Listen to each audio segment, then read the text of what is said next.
The Louie T Network is powered by MusicHead University. MusicHeads, classes in session. Turn me up. Enroll on YouTube now. Link is in the description. Who else could it be but me, your man, Louie T? Welcome to the Command Post Live. You know what it is. Post up. Take command. Of course, I'm your Commander-in-Chief, Louie T. So glad you could join me tonight. I got a fun one for you tonight. Fresh off the heels of the Commanders making a move that shows you the mindset that they're in heading into this offseason. I don't think any of us doubted Chef P and his willingness to take advantage of Jaden Daniels' historic rookie season. We understood as fans, and we have seen teams like the Texans a year ago show a sense of urgency after seeing what their prized number 2 overall selection quarterback was able to accomplish in their rookie seasons. The Texans went all in. The Commanders are going to try and do the same. That's what the Deebo Samuel trade represents. It's the equivalent of the Texans last year trading for Stephon Diggs. That's what we've effectively done. It's going to cost us less money, right? Well, yeah, it's going to cost us less money than what the Texans paid Stephon Diggs last year. I think they paid him like $22 million or something roughly in that neighborhood, I believe. But it was a one-year deal. They ripped up his contract, gave him a one-year contract essentially, and they knew they were going to clean the books after that, and they were going to move forward, right? Same thing here, right? Same thing here. You know, everyone wants to talk about Deebo this and Deebo Samuel that, and, you know, like as if we signed him or we traded for a guy that has 3 years left on his contract. We got 1 year of Deebo Samuel.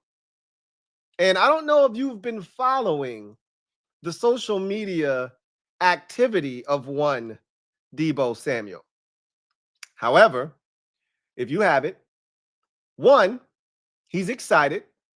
Jaden Daniels, in typical Jaden Daniels fashion, nice and quick and efficient and to the point, like his speech when he won Offensive Rookie of the Year.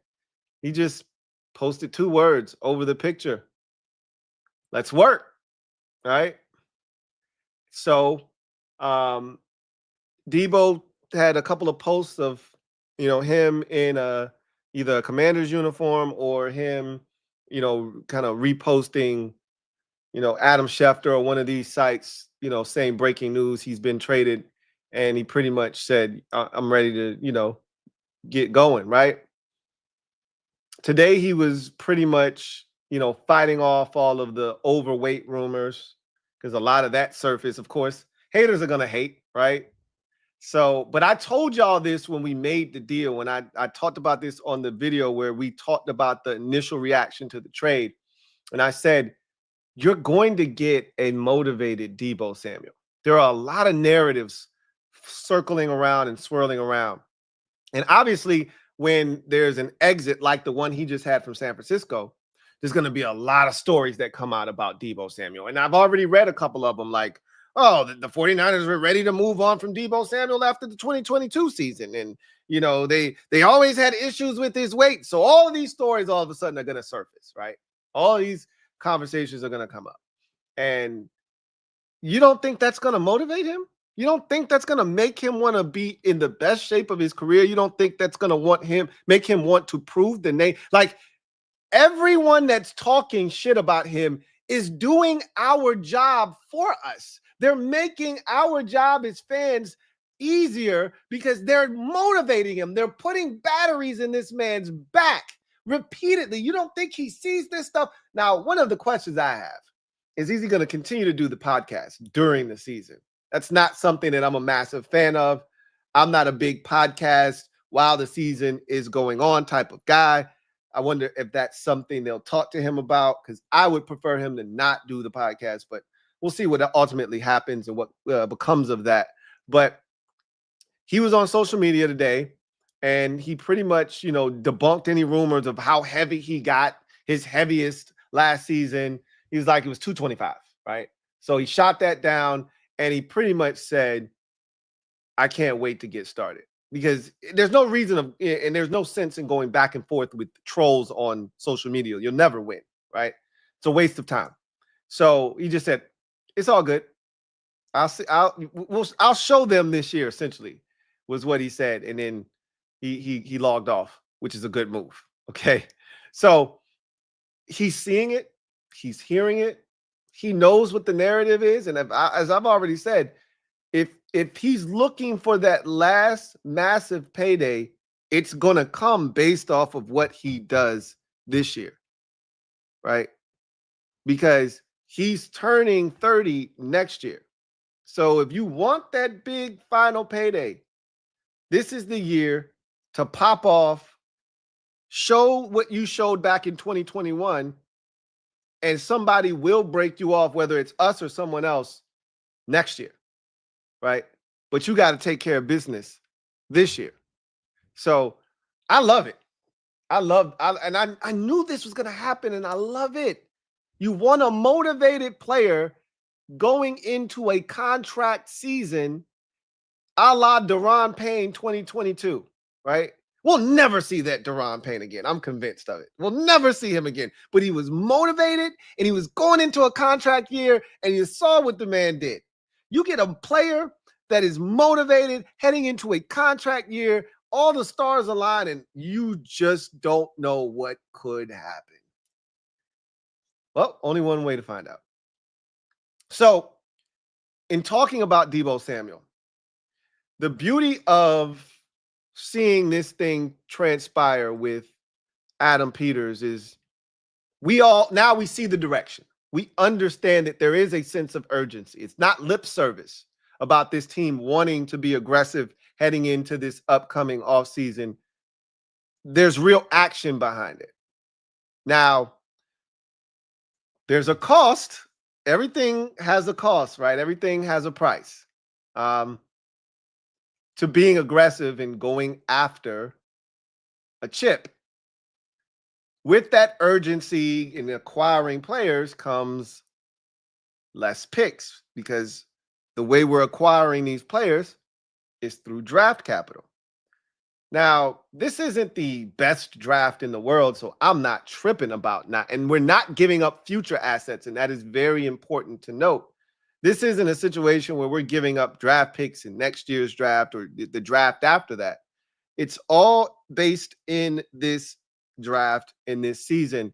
And I think that's going to be a hallmark of this front office. When you watch how they work, a lot of what they do, obviously, if a Myles Garrett trade were to come to fruition, you're going to have to give up assets in future drafts as well. You're not going to be able to just give away stuff this year. And furthermore, we don't have the draft capital to just give them a bunch of picks this year anyway. But you'd have to give up something in future drafts. Maybe even, again, I'm not ruling out that if he were made available and teams knew he was available, I'm not ruling out the fact that they could get 3 first-round picks for him. I said that initially. I walked it back and said, you're getting 2 for him, definitely getting 2 first-round picks. You make Myles Garrett available, and I'm not so sure that you don't get 3 first-round picks for him. Anyway, everything that we're doing is rooted in, like, from a cap standpoint, cash to cap. We're not pushing money, and voiding years down the road to help save money now. Everything is, hey, if we owe you this year, you get paid this year. If we owe you next year, you get paid next year. You stay cash to cap. You're not looking to push money around. You're not looking to make, the numbers dance, as we used to talk about back in the day. It's strictly what you're owed is what you're going to get. And if we don't feel like we can pay you, or we don't want to pay you, then we release you if there's a savings, right? We'll see. But so let's talk about the move that was made. They went out, they acquired Deebo Samuel. for a 5th-round selection. Washington is going to inherit his contract, roughly $17.55 million. It's what's left of it, 1 year. I do think this alters how they move forward, or at least it gives it direction. I don't think this alters at all, because what did I tell you guys was the number one thing we had to address outside of the offensive line? And I like to remove offensive line from the conversation, because we don't actually know how they feel about this offensive line. And you know what? You know what I'm going to tell you? Having had an opportunity to look at the free agent market of tackles, look at the offensive linemen in the draft, look at our current situation, our current state. It might be in our best interest that they continue to move forward with Brandon Coleman at left tackle. Because here's what I always tell you guys, and I'm going to say it again a lot this season, because I said it a lot last offseason, and a lot of you just didn't want to hear it. I felt like I was having the same conversations with some of you over and over again as to you can't fix everything in one offseason. And that applies again this season, right? I don't expect this roster to be where we really truly want it to be until after next offseason. That's when you start. 3 years in is when you've had an opportunity to really put your thumbprint on this roster and the way things are done and the type of players you want playing for your organization. You've had a chance to really sink your teeth in to the roster, turn it over a couple of times, really get the guys in here, get a couple of drafts, a few drafts in, get a few free agency classes in here, figure out the guys that were here before you got here that needed to stay or needed to go, which they've pretty much already spoken on that subject matter. They've moved on from just about every guy that was here drafted by the last regime, sans for 5 or 6 guys, a handful of guys, right? So this is going to be another one of those off seasons where we can't fix everything. There's still going to be holes on this roster after this thing is done. And you just have to be comfortable with whatever those holes are. The goal is to minimize the amount of holes, and the ones that we do have, hide them as best as possible. Protect that particular position with the rest of the roster, if at all possible. Case in point, we only have 6 draft picks, 3 of which are in the 7th round. We don't have a 4th round pick. We don't have a 5th round pick. We don't have a 6th round pick. So there's no middle rounds activity for this team as of today. Now, that could change very easily with one of 2 moves. We'll talk about that tonight. You know what they are. However, as of right now, you got no middle rounds assets, right? No middle round assets. So that really limits you in what you can theoretically go out and get and expect to contribute this upcoming season, right? You know how I feel about day 1 and day 2 picks. First 2 days of the draft, I expect guys to come in and immediately make an impact. So we still have those picks. After that, it's a crapshoot. But you would love a 4th round bite at the apple. I'd take a 5th round bite. 6th, 7th round, I don't really give a shit. You already know how I feel, right? Not that those guys don't matter, not that you can't find gems in the 6th and 7th round, but I'll take my chances in the first 5 rounds. Those last 2, you can have them, right? Knock yourself out. You find something, let me know, right? But 3 of our 6 picks are in the 7th round. What am I supposed to do with that, right? So understand that there are 4 positions right now, as we sit here on March the 3rd, that we want a young player drafted this year. Well, if we stay with the amount of picks that we have right now, there are only 3 guys that you really can draft and expect something from. That 4th position, You might have to wait till next year. I mean, you got 3 7th-round picks. You could package those up for a 6. Yay, right? Like, there's not really much you can do, because I think I can speak for most of us, and I don't want to speak for everyone, right? I don't want to speak for everyone, but I think most of us would like them to draft a young receiver this year. I think we all expect, this is not an ask, we are demanding that they draft a running back this year. You got to do it in the first 3 rounds because you don't have any more picks to the 7th round. None of us want a 7th-round running back. I think we can all agree on that. There are too many good ones this year for us to wait until the 7th round to grab one. Okay. That's not what we meant by, hey, it's a deep running back class. Just wait to the 7th round to grab one. And there'll be some guys with some speed there, right? There will be players with speed still left on the board in the 7th round. But that's not what we had in mind when we said we wanted to upgrade the running back position. None of us. Some of us, me, are only looking for a complement to Brian Robinson. Some of you are looking for a replacement, whatever the case may be, right? We can agree to disagree there. Whatever the case may be, we are all looking for a better running back than the 7th round. We can agree on that, okay? So there's receiver, there's running back. I think all of us would love it if this team drafts an edge rusher. I think we all feel like that's a necessity, right? How about a cornerback, right? I think we all said we would like a young corner. It's not a necessity this year, and I think that's one of those positions where they're going to attack it in free agency, and after you get one in free agency and you bring back Noah Igbenogany, you may have to say, I'll get you on the backside, or you can draft a 7th-round corner. See what happens, right? Might be some stuff left, a developmental prospect, guy that has all the tools, but he doesn't have a lot of experience, or he just made the switch a year ago and he's raw, or, you know, he's going to have all kinds of holes in his game or some type of red flags if you're getting him in the 7th round and he's of any value. But that may be the 7th-round pick you spend, a corner, right? You don't need it this year, but you may need him next year, right? And I think we all feel like if you're going to trade or release Jonathan Allen, you probably need something at defensive tackle, right?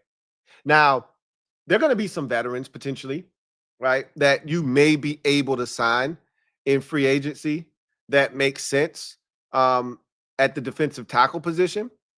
But I think with a deep defensive line draft class like the one we're staring at this year, the prevailing thought is, oh, we should be able to get one in the draft. Well, again, you only have 6 picks and 3 of them are in the 7th round. So you're going to have to make a decision on exactly what the hell you're going to do, right?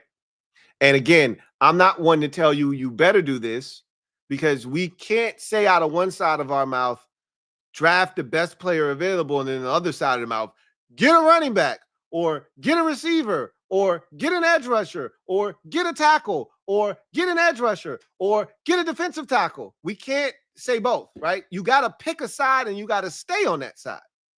So if you are a fan of BPA, then move out of the way, let Chef Pete cook, and let him go BPA. If you are hell-bent on, I don't give a shit, get us a running back, then say that, right? But you can't have both, okay?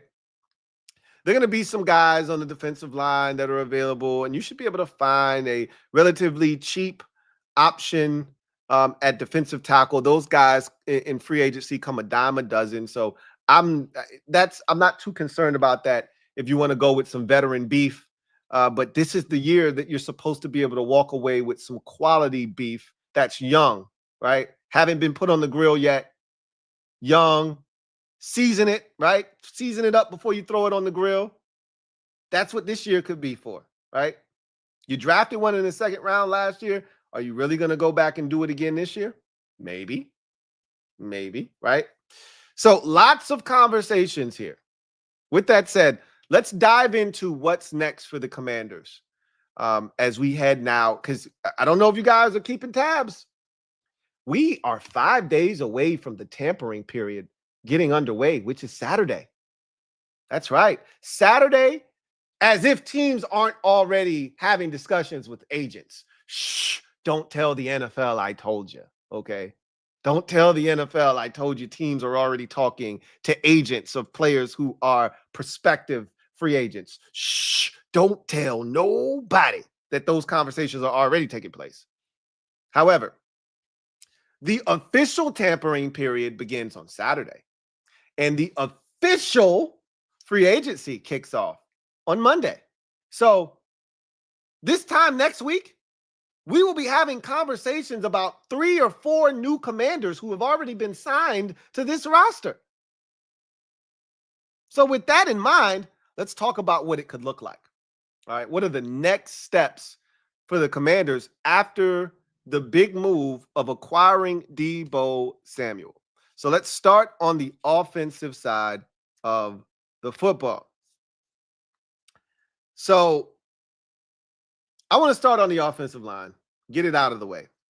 There are 2 conversations that are distinct conversations that have to be had, because it's one conversation, but it splits into 2 categories. Let me rephrase that. There's one massive conversation that has to take place. I said it right. There's 2 conversations that need to take place, right? 2 conversations that need to take place along the offensive line. One of them splits into 2 categories, and that's how you go about your business, okay? The first question is, what are you doing with Brandon Coleman? If he's a guard and he kicks inside, then you need to sign a tackle. Simple as that. If he's staying at tackle, then you have to ask yourself, what are we doing about Sam Cosmi's injury? So those are the 2 conversations you need to be asking yourself.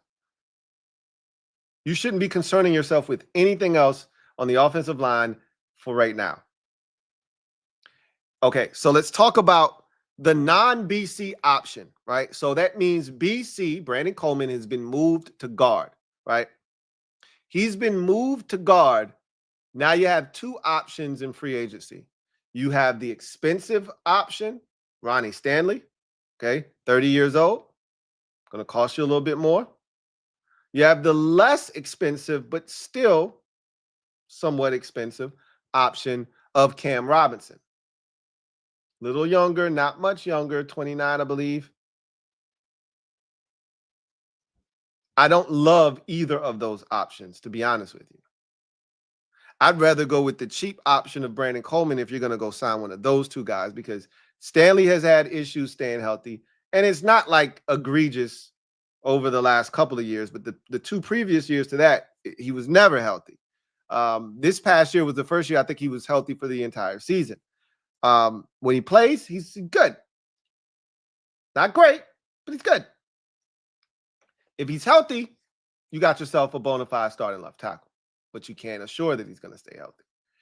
Meanwhile, Cam Robinson, health isn't really an issue for him. His biggest issue is he's just mid to me. He's okay. You can get by with him, but he's not a dominant left tackle in this league. He's going to pick up penalties. He's going to get beat. If that's the case, I might as well just rock with Brandon Coleman. And that's kind of where I'm starting to kind of wrap my brain around where we are with him. Like, do you really want to go overpay for one of these tackles that frankly isn't worth it? Do you want to pour money into that position, or do you just want to continue to develop the guy that you drafted last year and give him another year in that position, fully healthy? That's kind of where I'm leaning now. Where I was all season. We need to upgrade at left tackle. We need to upgrade at left tackle. I think I'm kind of just, because I don't want a rookie starting at left tackle. I don't want to do that again. We did it last year. I don't want to do that again. So I think I'm kind of like, he took his lumps last year. Give him another year. Coach him up some more. Hopefully the shoulder is fully healed, right? The leg is fully healed, and we get a fully healed Brandon Coleman and a guy that is 1 year wiser at tackle and better because of it. That's the hope, right? So if he stays at tackle, which I'm kind of leaning towards now, Then you have to decide, what are you going to do at guard? Now, it's hard for me to see them spending real money at the guard position. I just don't see them doing that after they've already invested in both guard positions. They gave Sam Cosmi an extension last year, and they signed Nick Allegretti. I don't see them really investing too much more money into the position. I just don't. So it's going to have to be one of those backup options. Now, I got two names of guys that are starters in this league, and I can't imagine a guy that started elsewhere leaving that destination to go somewhere to be a backup. That just doesn't make sense to me.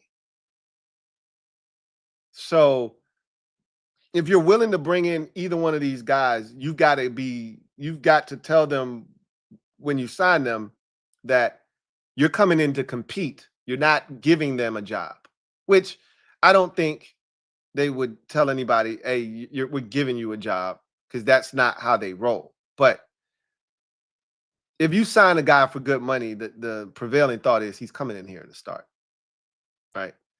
Patrick McCarry, I've brought him up already, former Baltimore Raven, just Swiss Army knife, has done everything. He gives you so much versatility. He can play both tackle positions. He can play both guard positions. I'm not sure that he can't play center in a pinch if you needed him to. He's that versatile. So he was outstanding for the Ravens at guard last year.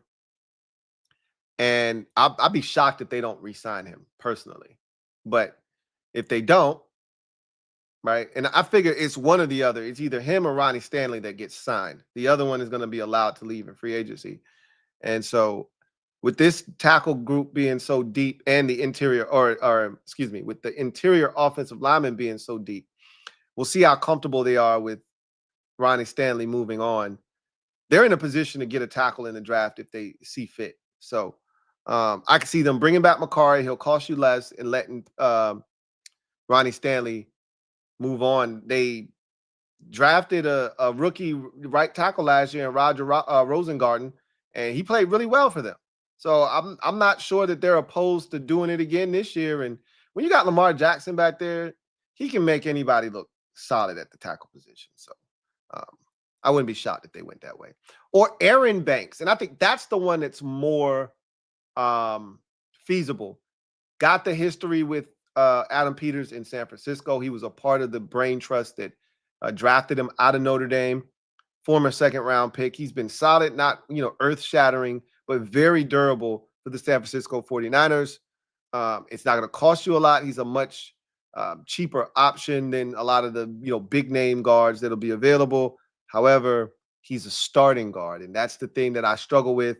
If I'm Aaron Banks, why am I coming to your team to potentially be on the bench?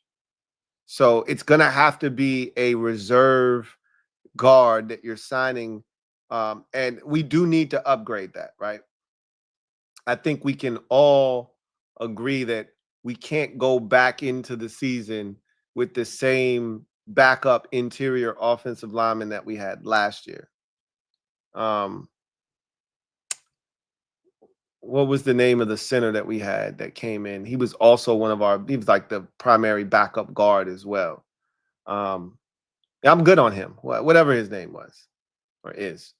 I'm good on him. We don't need to go back there again, right? So we got to do something there. And I expect them to sign some low-level interior offensive lineman, just like they did last year. Yeah, Michael Dieter. Thank you, guys.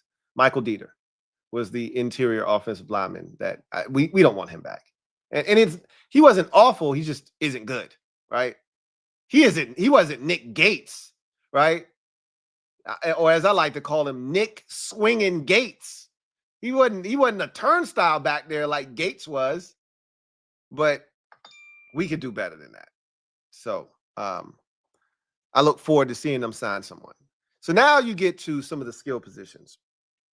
So I told you after the offensive line, the primary goal of free agency for this team was to add a wide receiver number 2. You could not come out of free agency without wide receiver 2. Well, they've already achieved that. Now, is Deebo Samuel wide receiver 2 in the traditional sense? No, he is not. Can he be? Sure, he can be. But that's not who he's been throughout his career, you know. But when you put together rush totals, receiving and all of the different things that he can do and ways he can impact the game, he's wide receiver 2, right? So now you've gotten that out of the way.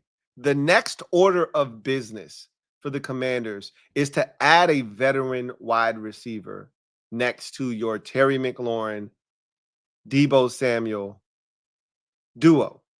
You still have Luke McCaffrey on the roster. We're aware of that. But you still need to add yet another veteran to that mix. So these are your options. You can go one of two ways with the veteran that you're going to sign to go alongside Deebo Samuel. And again, you're not looking to spend a ton of money here, but if you have to spend a little, you're willing to do so on a 1-year deal, right? On a 1-year deal.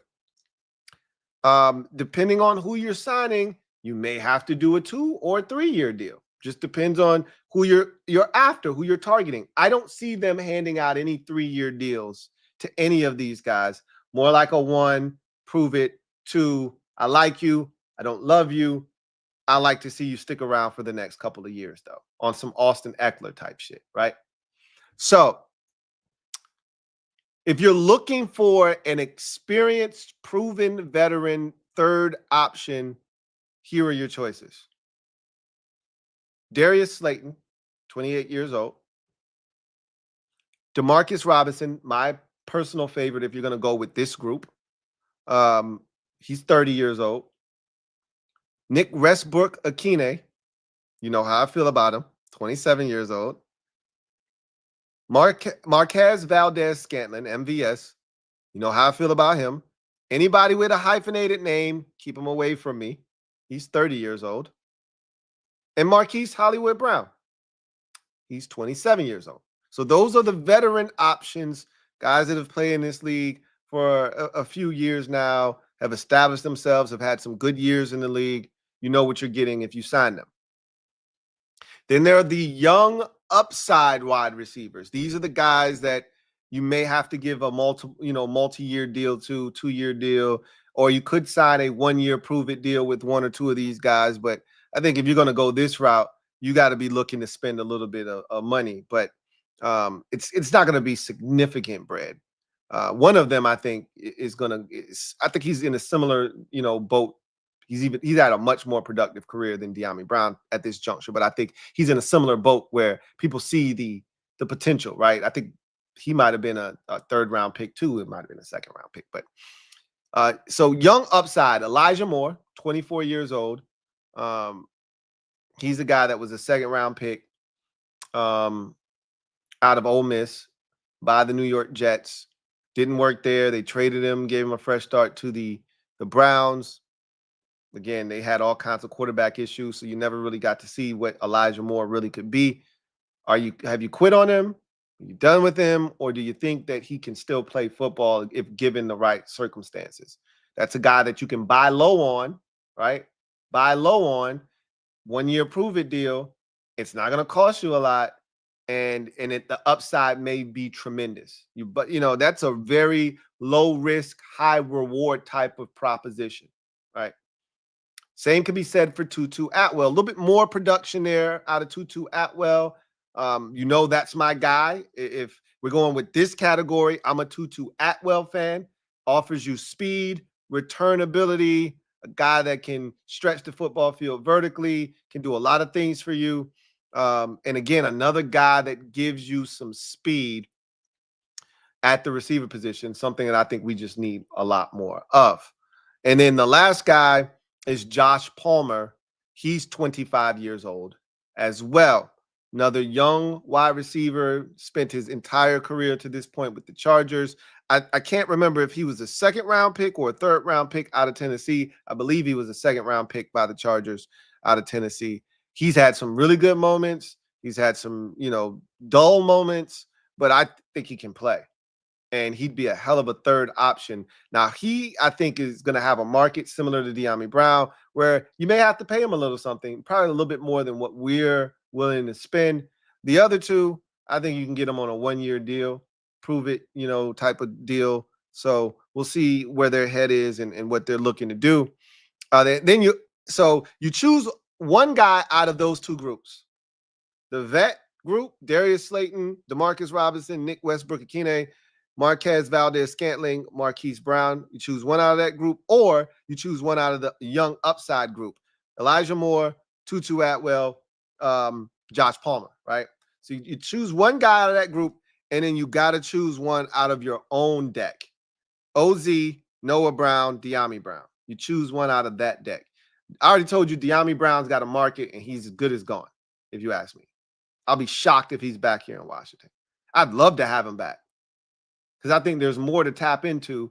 But at the end of the day, I think he felt some type of way, because when they asked him at the end of the season on his exit interview if he wanted to be back, he didn't say yes. He said, we'll see what happens, right? Like, you could tell he was somewhat pissed at the fact that it was they gave indications as to he was going to be the number 2 guy across from Terry, right? We all kind of got that sense leaving the preseason.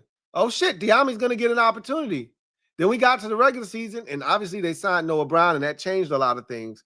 But he didn't just get behind Noah Brown. It felt like he got moved to the back of the bus. They only put him in there for certain situations, to block, to catch screens, but it didn't feel like he was really being given a real opportunity until the injury started to mount at the receiver position, and he had to step in.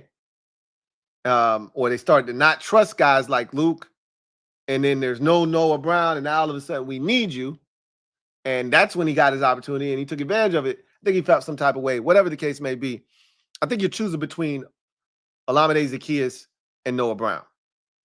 Noah Brown's 29 years old. Olamide Zaccheaus is 27. So, and I told you, I think OZ is here. So they could just decide to bring back 2 of their own guys. They've already added Deebo, draft somebody, and you got Luke McCaffrey, and that's your 6. They could do that as well. So there's 3 options at receiver. You take a vet, you take a young guy with upside, you take one of our own guys. Or you take a vet or a guy with, or you take neither one of these guys, a vet or a young upside receiver, and you just take 2 of our guys, draft a receiver, and you keep it pushing. And if you're going to go with a smaller receiver as the next veteran that you sign, I would prefer the drafted receiver be a big body receiver, a big possession, physical type of guy, or a guy with size that can run. That plays too. That plays as well. Like a Jalen Higgins, that works. That works. And I think he has a chance to be there in the second round when we select. Maybe not. We'll see how the run on receivers go, but that plays. So next, you move to the running back position. To me, it's really easy, right? You're going to draft one. You're not going to do anything else at that position. B-Rob's under contract for 1 more year. Austin Eckler's on the contract for 1 more year.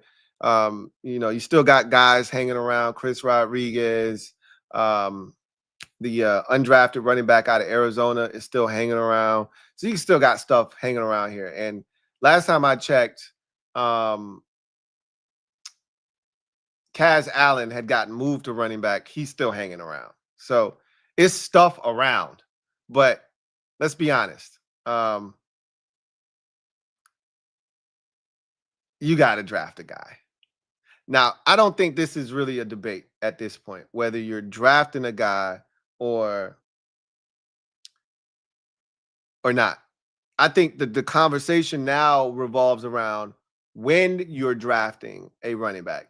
And to me, the when is important because what it deciphers for me is what you're drafting that running back to be. Now, we can see the running back that they draft and determine what that running back was drafted for, the purpose he was drafted for. Like if they drafted Amarian Hampton, they drafted him to be their lead back. They didn't draft him to be a third down back, right?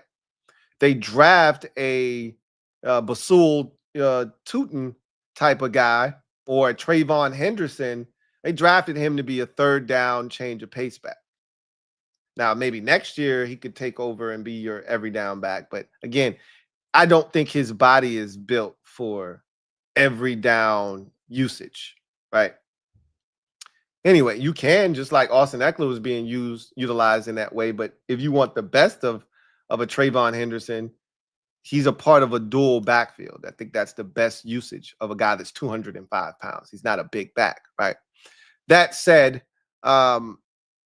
if they draft a running back in rounds 1 or 2, that's to replace B-Rob. That ain't a compliment to B-Rob. If they draft a running back in round 3 or later, 7th round, 5th round, 4th round, if they end up with a pick in those rounds, those are complementary backs that they're looking to put beside Brian Robinson, which is what I think they're ultimately going to do, right?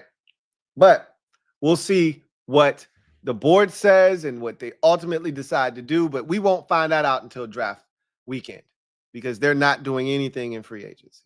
But I think they're going to draft a running back to complement Brian Robinson, not to take his spot, contrary to some of your beliefs. But we'll see. Tight end is another one that I think is pretty easy to decipher right now. We all kind of feel, I don't want to speak for you. I'll speak for myself. I believe they're going to re-sign Zach Ertz. And I think if you want, so me and my guy Derek B have been having conversations, and I think he's right.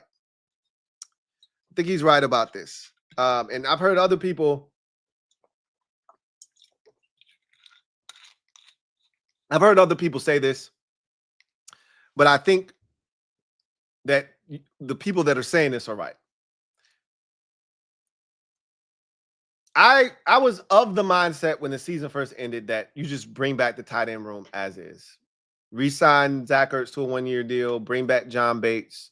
You already have Ben Sinnott. You got a bunch of guys that you like still around, Cole Turner, Colson Yankoff. They even have Tyree Jackson that they brought on to the practice squad. I don't know how much they like him, but he was here. He's still here.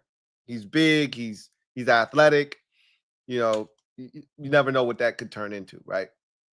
I just remember Darren Waller and how long it took him to develop, making the transition from wide receiver to tight end. It took him about 2, maybe 3 years. He was in Baltimore for a couple of years, and the Raiders kind of rescued him off of their practice squad, and then he kind of just blossomed and turned into a stud. And so you just never know how long it's going to take for someone to make that transition. Tyree Jackson was a quarterback when he was, coming into the league out of Buffalo, and then made the transition to tight end. And as we saw with Logan Thomas, it took a little while for him, when he was drafted as a quarterback by Arizona, then he made the transition, and then it was Buffalo, and there was Detroit before he finally blossomed into a pass-catching threat here in Washington. So maybe Tyree Jackson blossoms here in Washington. Who knows, right? But back to my original point. Guys like Derek B and others have been saying, if Ben Sinnott can't at least give you what you were asking John Bates to do, then what the hell did we just spend a second-round pick on? You guys are right.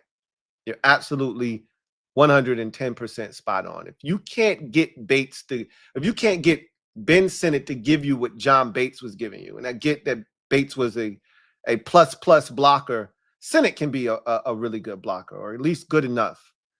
You shouldn't have to re-sign him to get him to do that. Well, then what did we spend a second-round pick on? I think they're ready for Ben Sinnott to step into John Bates's role. And if that's the case, you should be able to draft a 7th-round tight end, a developmental tight end. You should be able to do that. We got 3 7th-round picks. I think that is a great usage of one of those 3 7th-round picks. Draft a tight end. Doesn't have to play this year because the likelihood is if you like Colson Yankoff, promote him up. You already kept him on the roster last year. You kept 4 tight ends last year. If you guys recall, 4 tight ends made this team last year. So Colson Yankoff made it last year. He can make it again. And if you draft a 7th-round tight end and you like him, he can make the roster too. So that's how I see that playing out. Re-sign Zach Ertz, draft a 7th-round tight end. Let's go to work, right? Let's go to work. Then you get to the defensive side of the football. Defensive tackle. I think we're at the phase where you sign a veteran, and there's a bunch of them available. Just sign one, right? Sign a veteran defensive tackle, and then draft one.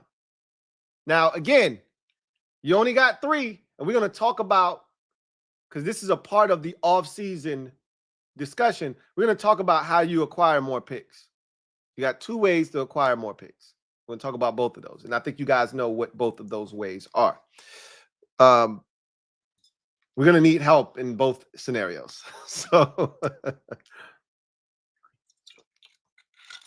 but defensive tackle, if you're moving on from, and it feels almost at this point, it feels inevitable that Jonathan Allen is not going to be here. So with that said, you're going to need to do something at defensive tackle. Don't forget, they have Pollard Norrell, who is an undrafted defensive tackle out of Virginia Tech that they liked last year enough to keep him around. Now, what does he look like? Remember, he was already undersized when we drafted him. He had pretty much a full redshirt year this year to get bigger, to bulk up a little bit. Who knows? They really liked him. And I remember them talking about him in camp. And I remember I had a conversation with Logan Paulson during the summer series last year. And he said that when they were out at OTAs, Norrell Pollard looked like he had a little something to him. Now, again, he had a full offseason or full redshirt rookie season. We'll see what that translates to. It could be something, it could be nothing, but that's a guy that I wouldn't rule out either. Homegrown product. So we'll see if he means anything to this group.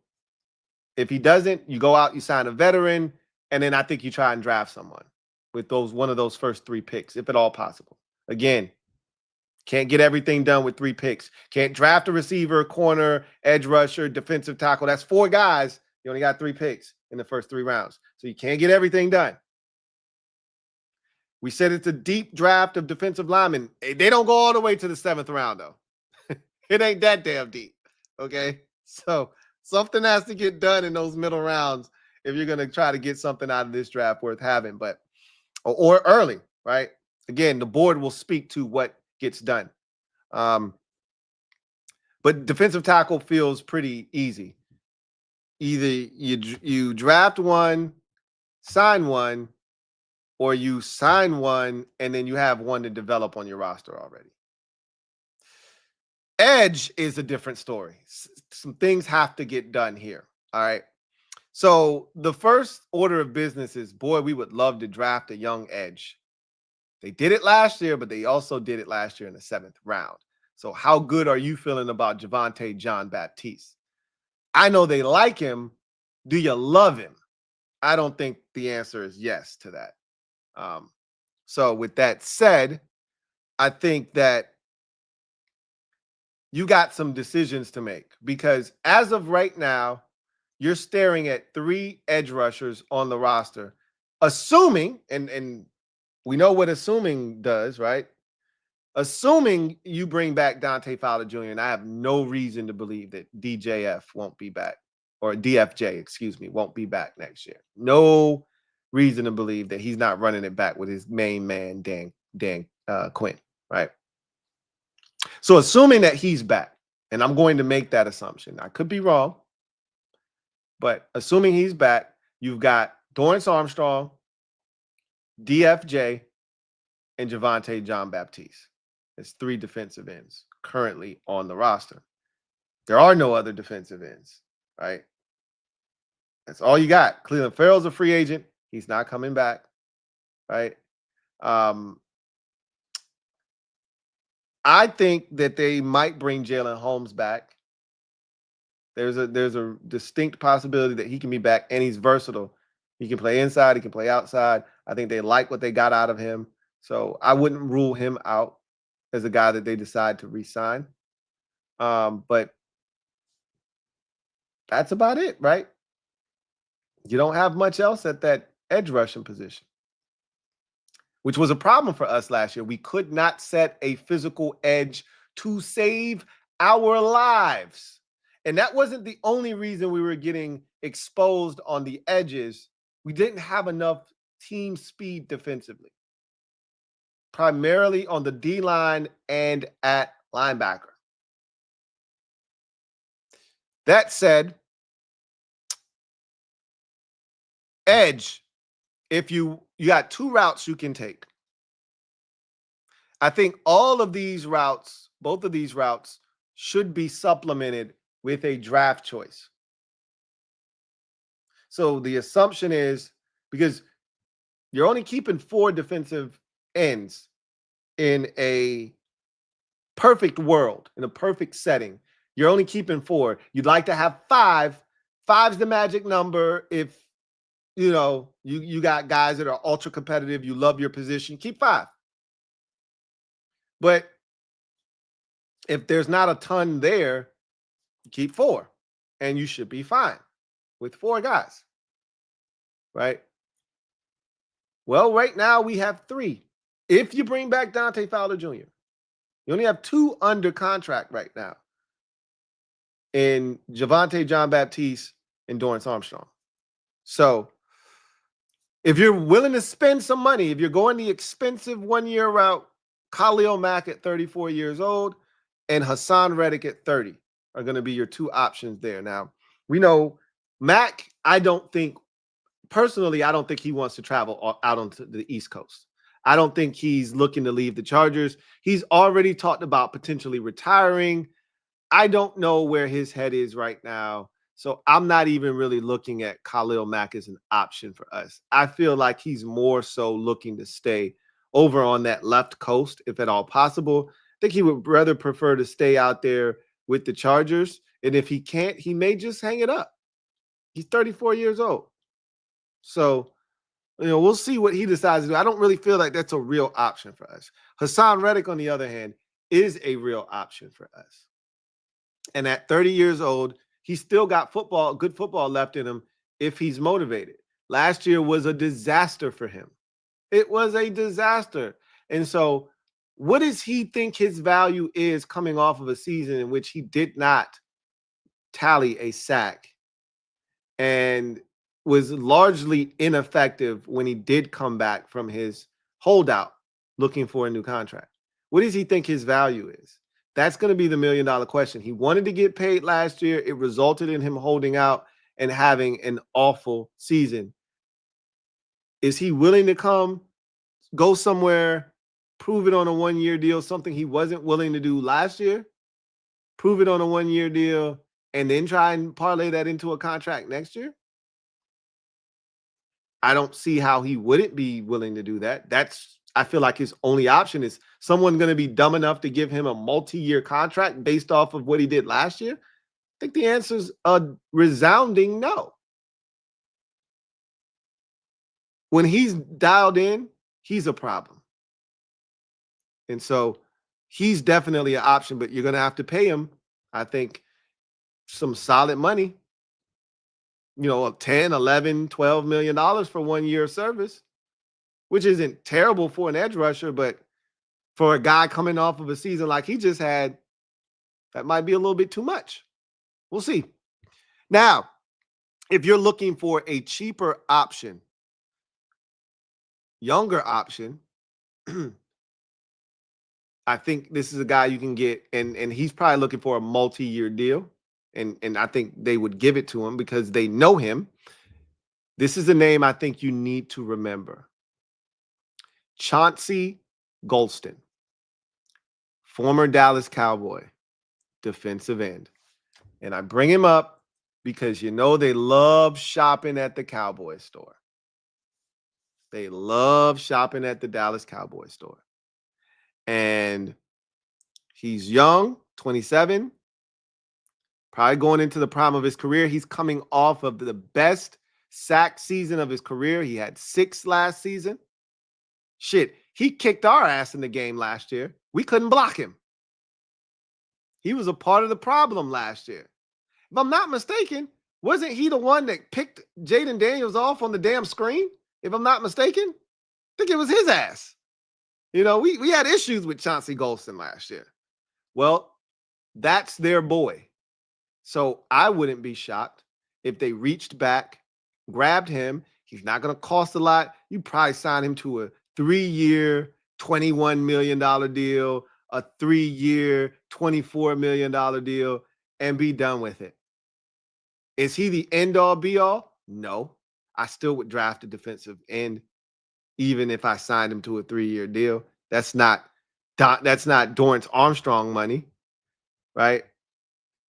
But he would help set a physical edge, and it would give you a massive upgrade over Cleveland Farrell from last year. And it's a guy they're familiar with, and a guy that they know what he's going to bring to the table. Again, if you're signing him as a stopgap, you're not signing him to be opposite of Dante or Dorrance Armstrong for the next 3 years. You're signing him to be a placeholder for a guy that you hope to draft as a stud that should be ready to start rather next year. You know, if you get somebody in the first or the second or even the third round and you develop him, that's what you're hoping. Again, you only have 3 picks in the first 2 days. You have nothing until the 7th round after that. So that shit is crazy to me. So Chauncey Golston is an option. Remember that name. Okay. And don't forget, you can always bring back Jalen Holmes. That will cost you next to nothing. And just draft someone. That's also an option as well. Or not draft anyone at all. Right? I keep talking about Fiocco, the defensive end that they signed to the practice squad from Dallas. He's still young. He's a defensive end, right? I keep bringing up these guys that are hanging around and hovering around the roster because there's this expectation that they're going to do all of this stuff at defensive end, and maybe they don't. You can't fix everything. We know they got to fix the run defense. We know they got to get better on the edge. Maybe there's a guy already on the roster that can help them do that. Maybe, you know, there's a option like a Chauncey Golston out there that can help them do that they feel better about. We'll see. But I think that's the route you take with edge rusher. Is you either go the cheap route, the expensive route, but I really feel like they need to supplement whatever the decision they make with the guy that they draft to develop. But they could always, again, they could think that Javonte Jean-Baptiste is ready to start for them this year. They could really think that. We don't know. And all they're looking to do is sign a veteran to come in here and back him up. That could be literally all they're thinking is, oh yeah, well, no, we're good. Javonte's ready to slide in as a starting defensive end. We're bringing back Dante Fowler Jr. We can go out here and draft a guy, or we don't have the draft capital to draft anyone this year. So let's go get us a veteran. Let's go get us a veteran. Or go get Chauncey Golston. Have DFJ and Javonte backing those two up, and those your 4 defensive ends. That could happen too.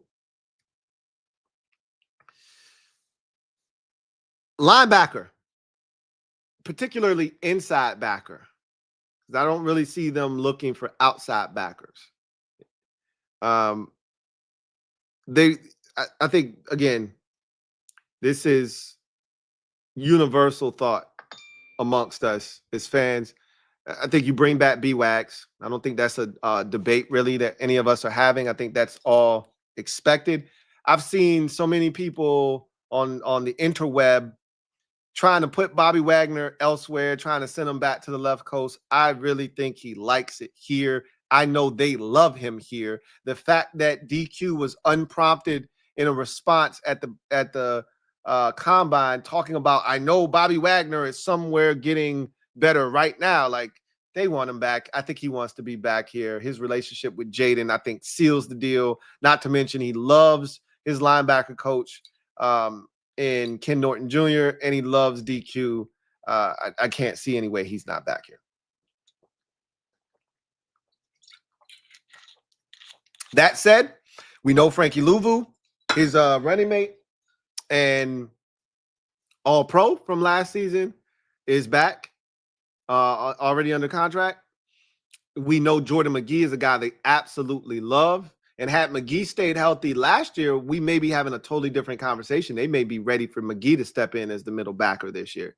But I think because of the, tumultuous season he had last year with all the injuries, they just need to see it first before they can move on from B-Wags. So you get another year of development for, Jordan McGee. Hopefully he plays this year. If he stays healthy, I like what I saw in the small sample size. So those are 3 linebackers. I think they're going to keep the special teams fiend that we had last year that came over from Seattle. That's 4.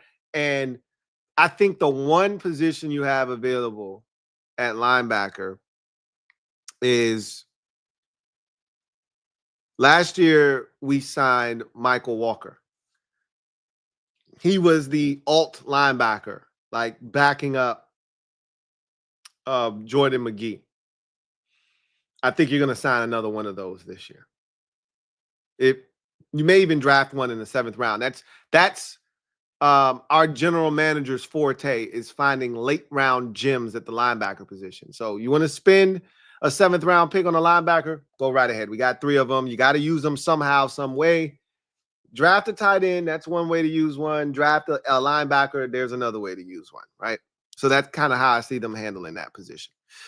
Now you get to corner, and this one is important, obviously, for obvious reasons. You've got to shore up the cornerback position. We only have 2 under contract. Similar to the receiver position, you have to have a plan, right? Clearly, they attacked receiver with Deebo Samuel. They're going to sign another veteran, and they're probably going to draft another guy. Like, they're going to attack the receiver position aggressively. They have to do the same thing with cornerback. We've had this discussion before. The question is, with whom exactly? I told you in a video last week, Deebo Samuel or Luther Burden III was going to be on this roster. Did I not? Well, Deebo Samuel is going to be on this roster. All right. Last year, I told you we were getting Bobby Wagner and Jeremy Chin. We got Bobby Wagner. Not Bobby Wagner. Last year, I told you we were getting Frankie Louvu and Jeremy Chin. Did I not? We got both of those guys in free agency. So stick with me here, okay? Cornerback, I think everyone assumes Charvarius Ward is going to sign here. And I still think he's the leader in the clubhouse. I do, right? However, he's 30, which is fine. Not tripping over that. He's 29. He'll be 30 soon. But he's made it known that he would like to be close to Texas. That's where he's from. That's where, a lot of his family resides. After having the tragedy that they had this past season, I think he wants to be near family. So he's made it very clear that he would like to be as close to Texas as possible. Newsflash, we're not close to Texas. So will that impact his decision-making? We'll see. If it does, I'm not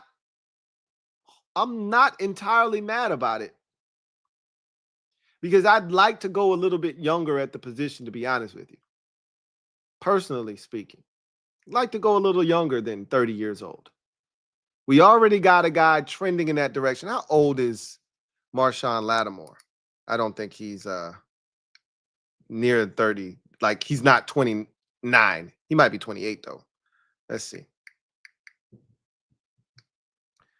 He's 28. He will turn 29 in May.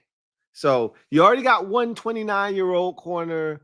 Do you want another one that's about to turn 30? All right, that's not ideal. It's not the end of the world, but I prefer a younger guy over there personally.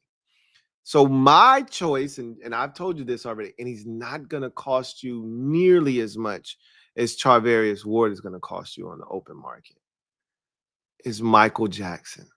They went to the Panthers store last year, came away with some goodies. I think they go back to the Panthers store again. I'm telling you, this kid can play ball. He gained a ton of confidence this year. He's exactly what they're looking for. He's got size. He's got length. He's got speed. He's a willing tackler. I think he gained his swag this year. I think he's ready to be a bona fide, high-level corner on a good NFL football team. You can do a lot of shit out there in obscurity when it don't matter because you're playing for a sorry team like the Panthers. Now it's time for you to step it up and come play with the big boys and show what you all about on a major stage. I think Michael Jackson is the play. He's 28 years old, and unlike some of these other corners who are up there, he's got a lot of mileage. I liken him to Terry in that regard. You know, Terry's a little bit older at the receiver position, but he's got a lot of mileage left. You know, he ain't one of those dudes that was, he stayed in college a lot longer, but he wasn't getting a ton of reps at receiver, right? Playing some special teams. Terry's got a lot more football left in him. I think Michael Jackson has a lot of football left in him. So I think Michael Jackson at 28 years old is the play. I still think the favorite in this discussion is Mooney Ward. But I'm putting my money on Michael Jackson. Paulson Adebo is also very interesting. I wonder, and this is something that we don't know. I don't know. I wonder how Adam Peters felt about Paulson Adebo coming out of Stanford. Because since he's coming to the league, he's been extremely solid. So if he liked him coming out of Stanford, he's done nothing to dissuade him from going out and signing him as a free agent. Now, he's going to cost, and he's coming off of an injury, and a significant one at that.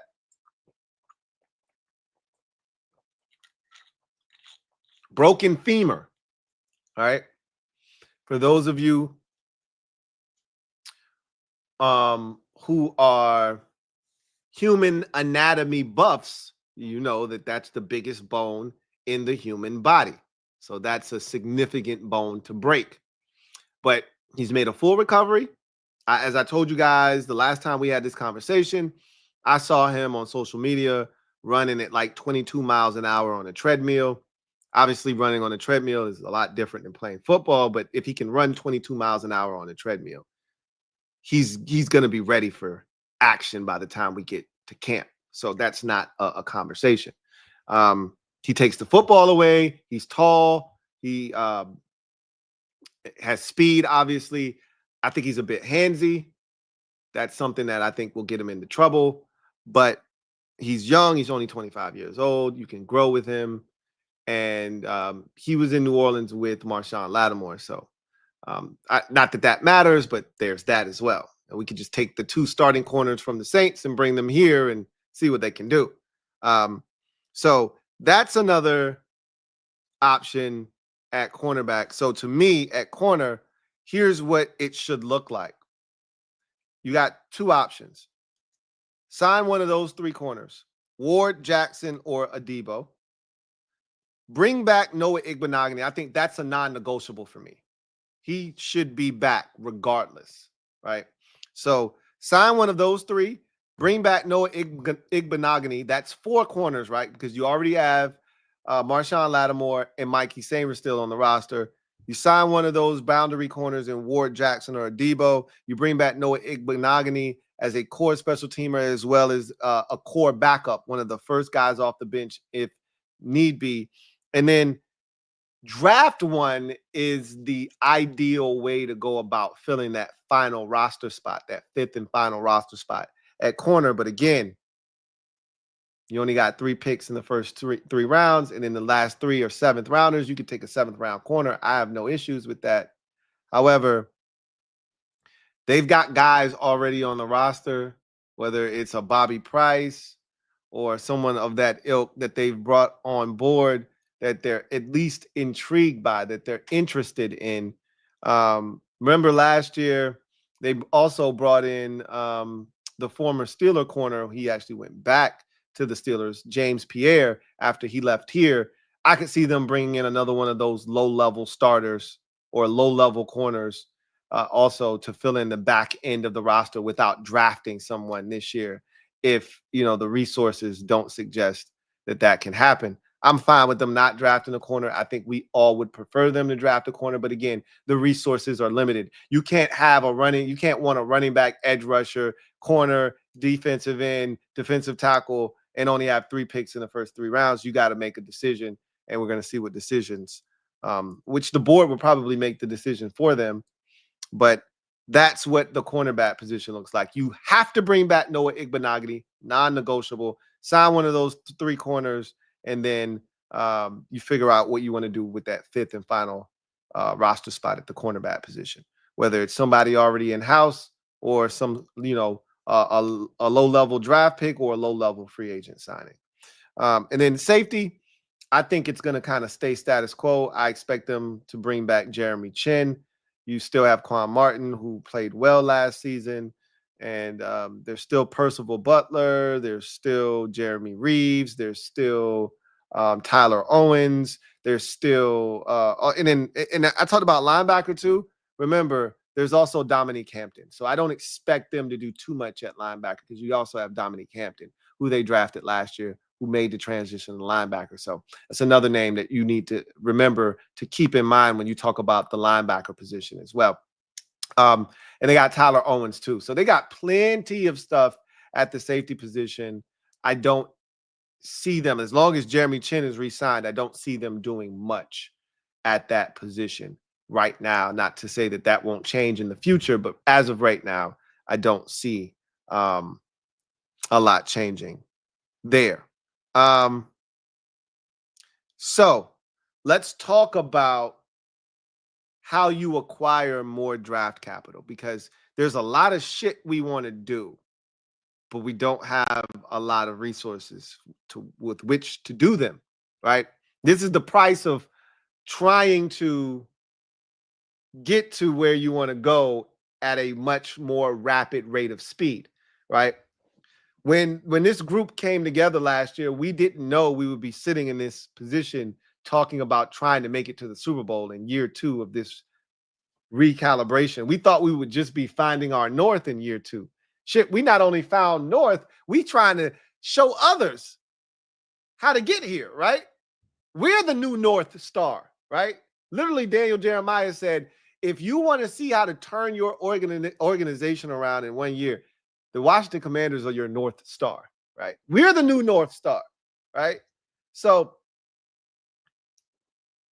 I've talked about wanting to add a young player, and they're going to add some young talent. Obviously, we have 3 picks in the first 3 rounds, and they're going to use those picks to add talent to this roster. However, one of the things that we are going to try to do, which is what the 49ers were able to do, they were able to extract a pick out of a player that they were going to move on from regardless of what, right? They were going to move on from Deebo Samuel. If they released him, they were going to be able to spread his money out over 2 years and not have to take the cap hit this year. But They wanted to get some sort of compensation for him. They were able to do that. And that's what we want to do with Jonathan Allen.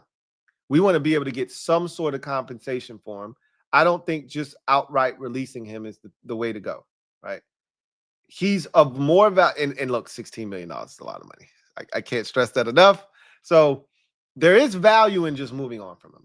If he wants a fresh start, if he wants an opportunity to get paid somewhere, more power to him. I'm not going to stand in the way of that. And this organization isn't looking to stand in the way of that. But I don't think you'd be smart because he isn't a bad dude. He's not a disgruntled player. Like, if he can't get his money and we don't want to release him, he understands the business. He's always said it's a business. If he understands it's a business, then he understands letting you walk for nothing isn't good business. We have to extract some sort of draft compensation out of Jonathan Allen.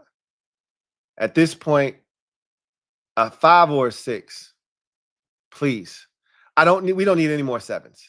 So a 7th round pick isn't going to do anything for me. I'll take a 5. I'll take a 6 at this point, because you can at least package up 2 7s and a 6 to get a 5, right? If somebody's interested in the back end of this draft and they want, hey, take 2 7s and a 6. Let me get that 5. Like, you can maneuver with a 6. You can at least do a little something. It's hard to maneuver with 3 7s. I don't want all them damn 7th round picks, right? So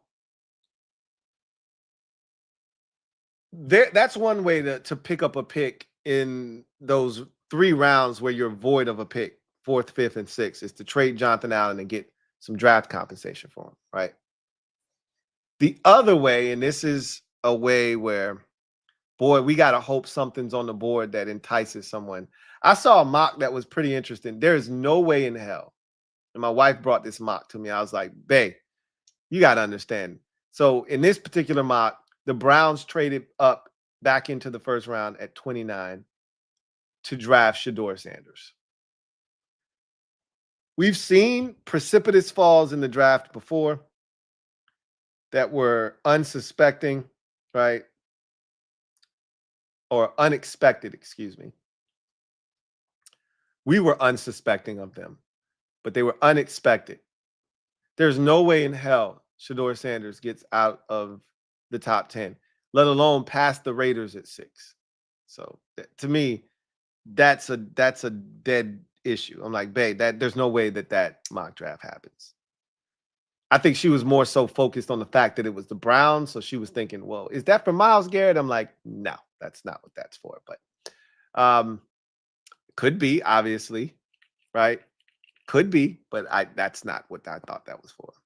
That was just strictly, oh shit, Shedeur Sanders is still on the board. Let's go back up into the 1st round and get him. Now, that's what the Commanders want, right? That's what they're after. That's the real trade that we got to hope is able to happen, is some team sitting at the top of the 2nd round sees something and identifies it at the back end of the 1st round that they desperately want and can't be patient enough to wait to see if it falls to them at the top of the 2nd round. So they got to come back into the 1st round to get it. That's what we are hoping happens. Because if it does, that will allow Washington to move out of the 1st round, pick up an additional 2nd round pick, and pick up a mid-round draft pick, which they currently don't have. You move out of 29, and let's say you go back to 36. That's going to probably net you a 4th round pick. Great. We could use one of those, right? That might even net you a 3rd rounder, depending on how desperate they want to get back into the 1st round. But because they're so high in the 2nd round, right, I think it's going to net you less of a pick moving forward. Moving out of the 1st round altogether is a big effing deal. So that's going to net you the 2nd, and it's going to net you an additional pick to make up the difference. Let's just look at my our old buddy Jimmy Johnson's, and I know they use all kinds of draft charts these days, but let's see if Let me just check the draft chart and just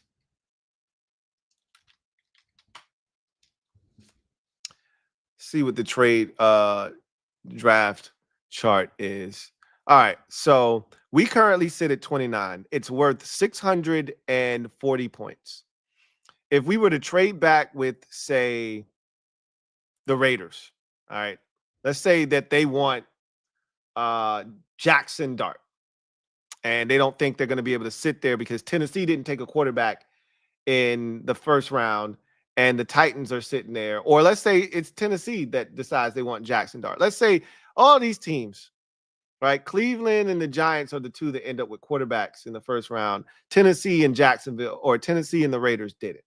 And now all of a sudden, everybody's scrambling to try to get their hands on Jackson Dart. So let's say that we're the trade destination for the teams trying to come back into the first round. That's what we got to hope, right? If you're Tennessee, in your mind, you're thinking, I don't have to do anything. If Cleveland and the Giants already got their guys, they're sitting in front of me.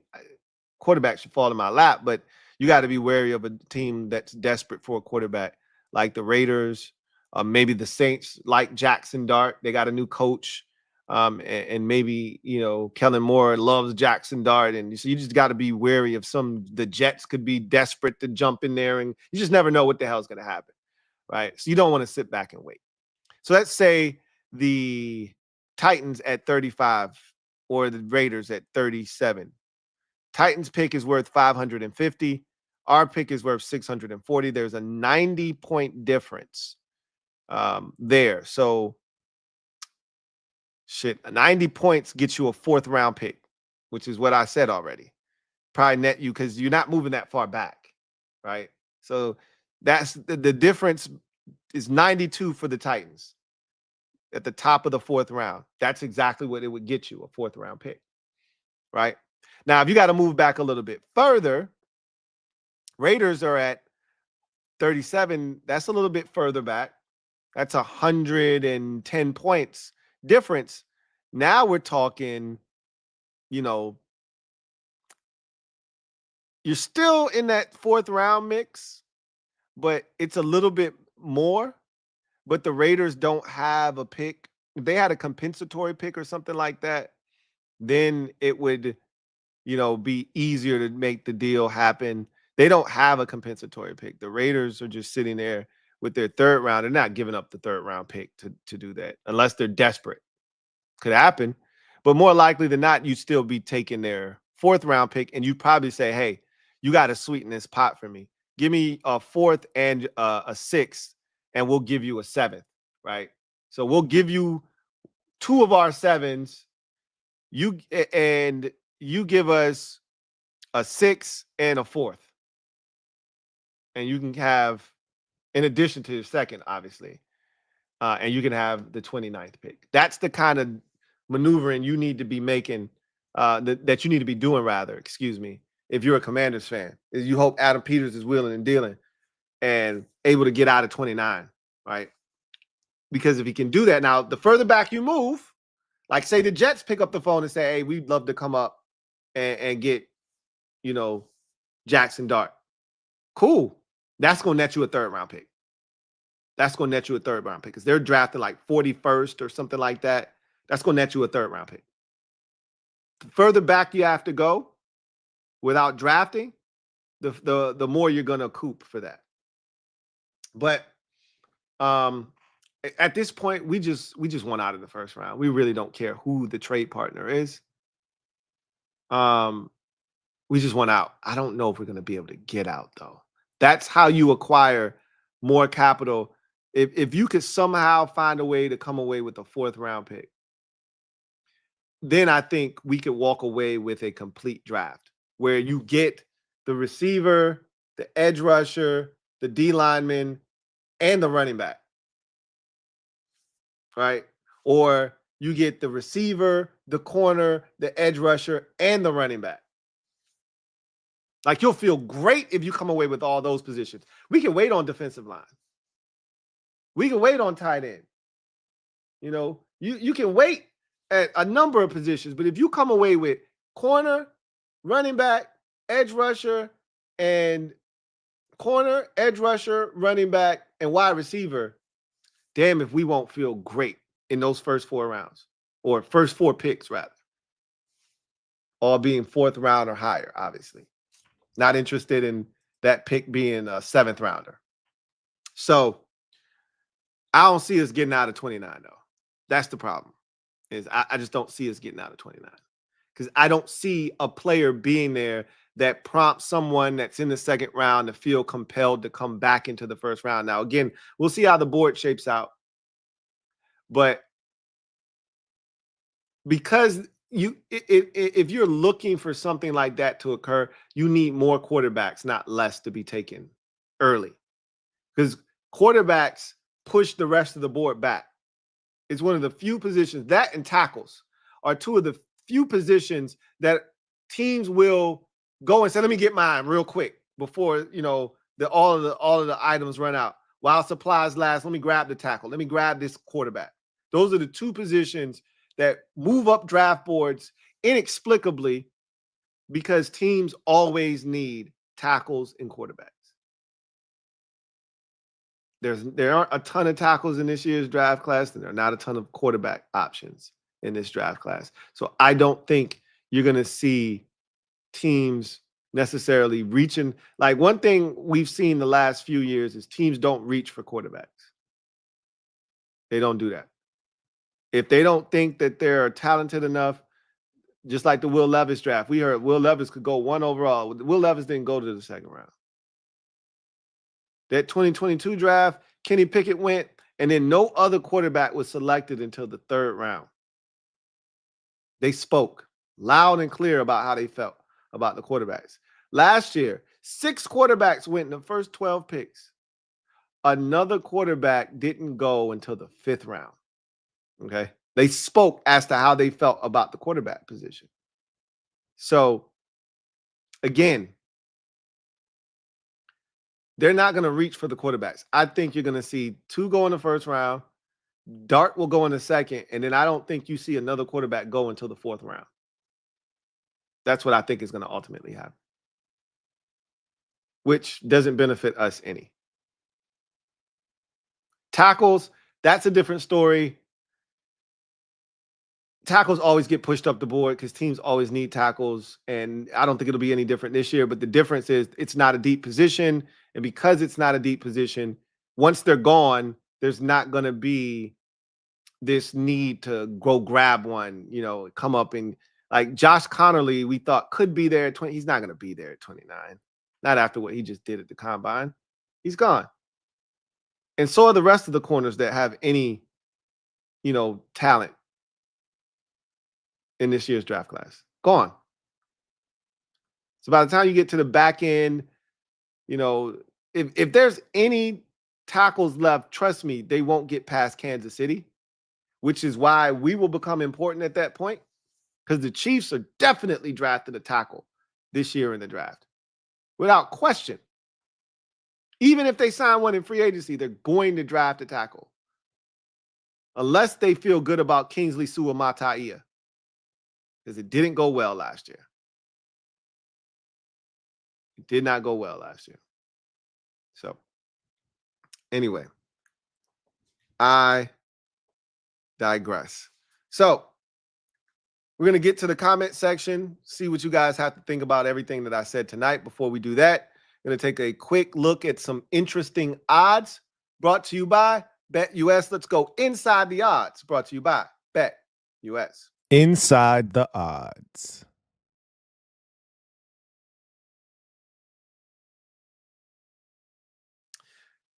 This stream has been brought to you by BetUS Sportsbook and Casino. You're looking for a new book? BetUS has you covered. Fastest payouts in the industry. Get back up to 10% on your net losses twice a year as long as you've been active within the last 6 months. And here's the kicker. If you've never used BetUS before, I've got a deal for you. Get a 150% sign-up bonus on your first deposit up to $2,000 and a 125% sign-up bonus on your next 2 deposits up to $2,000. When you use the promo code YouTube 150. Remember, bet responsibly and do not bet more than you can afford to lose. And do not chase your losses, as that is a very dangerous practice. So, with that said, Myles Garrett, team for week 1. So as you can see, these odds have changed. So they changed the wording on the odds because they're starting to take the Cleveland Browns very seriously. Okay. Initially, who will trade for Myles Garrett? Now they realize the Browns aren't necessarily backing down. They're digging their feet in, and I think they're preparing for a fight here. And so with that said, now the wording has changed to Myles Garrett's team for week 1 of the 2025-26 regular season. Again, all the odds that you see in front of you are powered by BetUS. So even money is on the Cleveland Browns. I don't think he's getting traded. I've already expressed that to you multiple times. I'm going to continue to say that until something changes.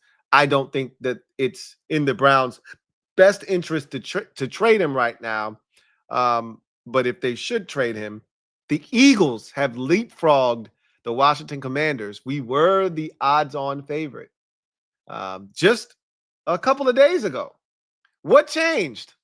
The whole Eagles willing to snake the Commanders comments made by Field Yates on the ESPN program has prompted the Eagles to now take the lead at plus 200. So now, should Myles Garrett become available, the odds makers think that the Eagles, not the Commanders, and again, we are a very close second. As you can see, after the Eagles and Commanders, nobody else is even close. Okay. The next closest odds are the Bills at plus 1,200. They're not trading Myles Garrett to an AFC team, folks. Okay. So the next closest NFC team are the Detroit Lions at plus 1,200. Okay. So it's a two-man race, should he become available, between the Eagles and the Commanders. So that's pretty interesting. So thought you would find that just a little intriguing. It could turn into an arms race in this division between the two teams. The beauty is we don't need as much as they do. When you got one of them ones, you don't need as much, right? You would like to have it, but you don't have to have it. That's the difference between them and us. God, it feels good to have one of them ones. We were on Cooper Kupp watch for a very long time. Now, weren't we? This is interesting. Cooper Kupp's team for week 1 of the regular season. Broncos have jumped out in front. The Chargers have fallen back. Remember, the Chargers were the odds-on favorite the last time we looked. But we were right behind the Chargers, and I think the Broncos were the second team. Chargers have fallen back. So have we, right? A lot of teams have leapt the Commanders, hell, and the Chargers. The Chiefs are in front of the Chargers now. The Patriots are in front of the Chargers, and the Lions are in front of the Chargers now. So are all those teams in front of us. We were third behind the Broncos and the Chargers, and now we are all the way back in 7th at plus 900. Obviously, you know why. The acquisition of Deebo Samuel lessens the likelihood that the Commanders acquire Cooper Kupp, but it does not rule them out completely. Clearly, if they thought we were out of the mix, we'd be a lot further down on this list or even off it completely, meaning that Cooper Kupp to Washington is not completely off the table. Now, we wouldn't trade for him. We don't have any capital unless they want to. I mean, for one, I don't think this is my thought process. I do not believe that they're looking to spend that much more money at the receiver position. The guys that I brought up earlier today, Darius Slayton, Demarcus Robinson, Tutu Atwell, Josh Palmer, Elijah Moore, those guys are going to cost you a lot. I think Nick Westbrook-Akina could get some good money out on the open market, and I think he will. Valdez-Scantling isn't going to cost you anything, right? Now, Marquise Hollywood Brown coming off of a down season that was already a one-year prove-it deal. He's interesting because I still think there's a market for him on a one-year deal, which is right up our alley. But Cooper Kupp making damn near 20 mil. I can't, and the Rams would have to eat some of that, obviously. I think he's ultimately going to get released. I can't see anybody giving them anything for Kupp. I could be wrong, right? If you're a team that wants Cooper Kupp's services and don't want to have to worry about outbidding someone else for his services or hoping that he just chooses you need to trade for him. So there could be a team that sees fit to give up some capital for him. It won't be us. We're in no position to give up any more draft picks for anybody, unless it is Myles Garrett, of course. Then all bets are off. But for a guy like Cooper Kupp, again, I'd be willing to give up a 7th-round pick as long as the Rams were willing to eat some of his pay. Like, if you were able to get Cooper Kupp down to $12 million, well, then we could talk. Between Deebo's, let's call it 18 to make it a round number, and Cooper's 12, that's 30 million. You get an extension done with Terry. That 30 million comes off the books next year. There's no Cooper Kupp here next year. There's no Deebo Samuel here next year. And then you get $30 million back after that. I think we'd be willing to do that for 1 year, right? The Texans just did it with Stephon Diggs, $22 million for 1 year. Now he's off the books. Those $22 million come back to them. They move on their merry way. I wouldn't rule us out of the Cooper Kupp sweepstakes. I just don't see us landing him at this point, though. Right? Anyway, I digress. So, with that said, let's get to the comment section and see what you guys have to say. LT starts us off. Thank you for the super chat. Greatly appreciate you. LT writes, if your offensive and defensive trench is not up to Philly, nothing can help you. Oh, we're fine. Look, we beat you once last year with our trenches as is. We were in the game, and again, I don't need to talk about the playoff game because all you're going to do is say 55-23, and I get it. But I always keep telling you that we were right where we needed to be, even with the turnovers. If Austin Eckler doesn't fumble, we're going down and scoring again. Because what you have to realize is after the first game, without turnovers, you really haven't stopped Jaden Daniels. That's a fact. I don't make the rules.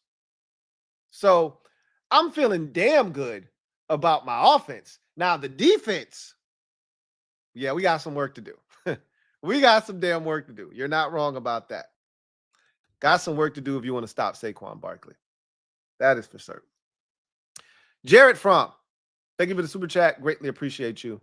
Thank you for being a member of the MOBB. Who writes, Lou, tampering starts Monday. Wednesday is league year start. You might be right. I could swear free agency starts on the 10th. Let's look. Let's dive into that. Let's dive in. See. You might be right. Let's see. NFL free agency start date. You're right. March 10th. So that's so good to know because I told my wife, I was like, next weekend is going to be trash. I'm sorry. This past weekend was trash. We weren't able to spend any time together because of the combine. And I said, look, we're not going to be able to spend any time next week either because the tampering window opens on Saturday. So you're right. Thank you for that information so I can stop spreading misinformation.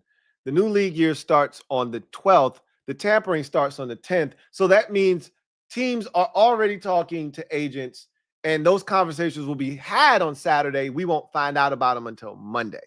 Okay. So that is great news because once that stuff breaks, because the new start of the league year doesn't matter anymore. It's when the tampering window opens that starts the new league year, essentially, because we'll know where most of these guys are going on Monday, March 10th. The league year, it doesn't become official. And we've seen guys change their minds before. Anthony Barr is one of the most notable guys to change his mind, over the last 5 to 7 years. It's been a while now, probably like 7 years ago. Maybe 5 years ago, he changed his mind, was going to sign with the Jets, and then went back to Minnesota.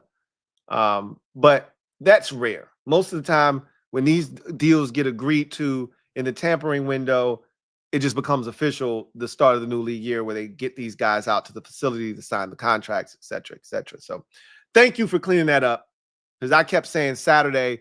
It's Monday that is the tampering. Wednesday is the start of the new league year, but Monday is the day you need to be concerned about, because I was going to be concerned about Saturday, right? Because that's when I thought the new league year started, but it's actually Monday that is the tampering window, and the new league year starts on the 12th of March. I think the reason I kept thinking it was the 10th is because that normally, and I don't know why I lost sight of this, the NFL New Year always starts on a Wednesday, always. So I don't know why that didn't dawn on me and why I didn't think about it in those terms. It always starts on a Wednesday, never starts on a Monday. That was weird. So thank you for that, Jarrett Fromm. Really appreciate that correction. The Commandalorian, thank you for the super chat. Greatly appreciate you. Commandalorian writes, 1, so first round defensive end Mike Green, if he's there. 2, running back Tootin, he will not be there unless we trade up. I'd assure you he won't be there at 58. Ain't no way, no how, after he did what he just did at the combine, he'll be gone before 58. And remember, there's going to be a run on running backs at some point. If you want him to make it to 58, you got to then hope that the run on running backs don't happen until well into the 40s, which I already told you. Genty's going to go. After he goes, you could see teams just say, oh, well, let me grab the tackle. Let me grab the edge rusher. Let me grab the D lineman. You could see that happening. But somebody's going to break the seal after Genty. I can't help but think the Chargers are going to look and say, no, we got to get us one. We got to get us a stud. I don't think they're going to re-sign J.K. Dobbins. And that offense of Greg Roman's don't work if you don't have a dog back there. And Jim Harbaugh wants to run the football. I don't see them passing up an opportunity to get an elite back if they see one. I don't see the Steelers are definitely taking a back. They took Najee Harris in the first round the last time they were looking for a back. They're going to take a back. And all it takes is for one team to say, hey, I'm going to take another back in the first round, and then everybody else going to panic and be like, all right, well, shit, let me grab mine then. And then after those 2 or 3 backs that everybody sees is, fringe first rounders, whatever, then it might cool off again. But somewhere in the second round, before 58, I assure you this, somebody else is going to take a back, and that's going to set off another chain reaction. And the run on backs is really going to go at that point. Because now we can sit here and talk all this shit about depth at the position, but hey, you got to get yours while it's there to be got.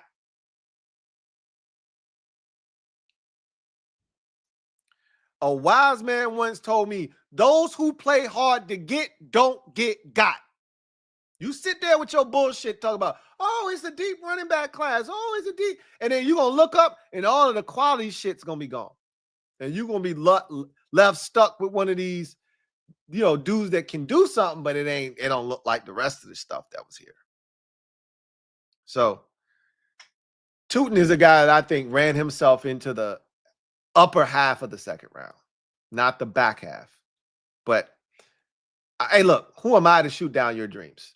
Number 3, wide receiver Dante Thornton. Dante Thornton. He had a good combine too. Let me check to make sure I'm thinking about the same dude. Thought he had a really solid combine. Let me check and see. Make sure I ain't tripping. Thornton. Let me see. Thornton, he would be in the T's. Yep, ran a 4.3. The speedster out of Tennessee. Yep. He's huge too, damn near 6'5". Yeah, he ran well. I don't know. I want Jalen Higgins, but if you're gonna take him, that's some second round shit right there. You gonna take his big ass. You gotta think of it in the second round. I don't even know if he gonna make it to 58. While I'm talking about Toot not making it to 58, I don't think his big ass gonna make it. Jaden Higgins is 6'4", 1/8. So your guy Thornton is 6'4", 5/8. Your guy ran a 4.3 flat. Higgins runs a 4.47. But there's more production with Higgins than there is Thornton. But I'd love to get one of those big ass receivers. That would be nice, but I ain't gonna hold my breath. All right. Commander Lorian, thank you for the super chat. Greatly appreciate you. Double up. Thank you for doubling up. Greatly appreciate you. Who writes, in those rounds, respectfully, if no trade. I think if there's no trades, you're going to have your first, your second, your third. And let's say you're able to move Jonathan Allen for a 6th. Because it's feeling less like a 5 and more like a 6 at this point.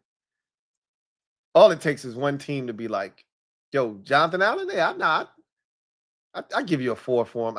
If he gets a 4 for Jonathan Allen, he's a magician. We've talked about this already. He's a magician.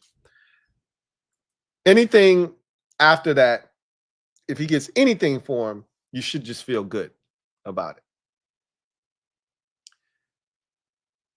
But if he gets a 4 for him, and somebody made like a great trade, somebody had proposed like Jonathan Allen, and this is when we had a 6th round pick. No, we didn't have a 6. What do we have? We had something. Like Jonathan Allen and something. I think it was a 6. I don't think we had a 6 though. But maybe Jonathan Allen in a 7th for a 4th. I'd do that in a heartbeat, right? With whomever we're trading with. Here, we'll throw a 7th round in free of charge, right? Nothing's free. But assuming that we don't pick up any more picks and you just got 1, 2, and 3, the board is going to, again, I can't stress this enough. The board is ultimately going to dictate what you do. Like we can't, the only thing that's non-negotiable for me right now is running back. You have to, this is not optional. If you do not get one, we have a problem, right? That is the only one of the positions where I'm like, bro, you can't come out of this draft without one. And it got to be one of these top 3 picks. Can't be the 7th round variety.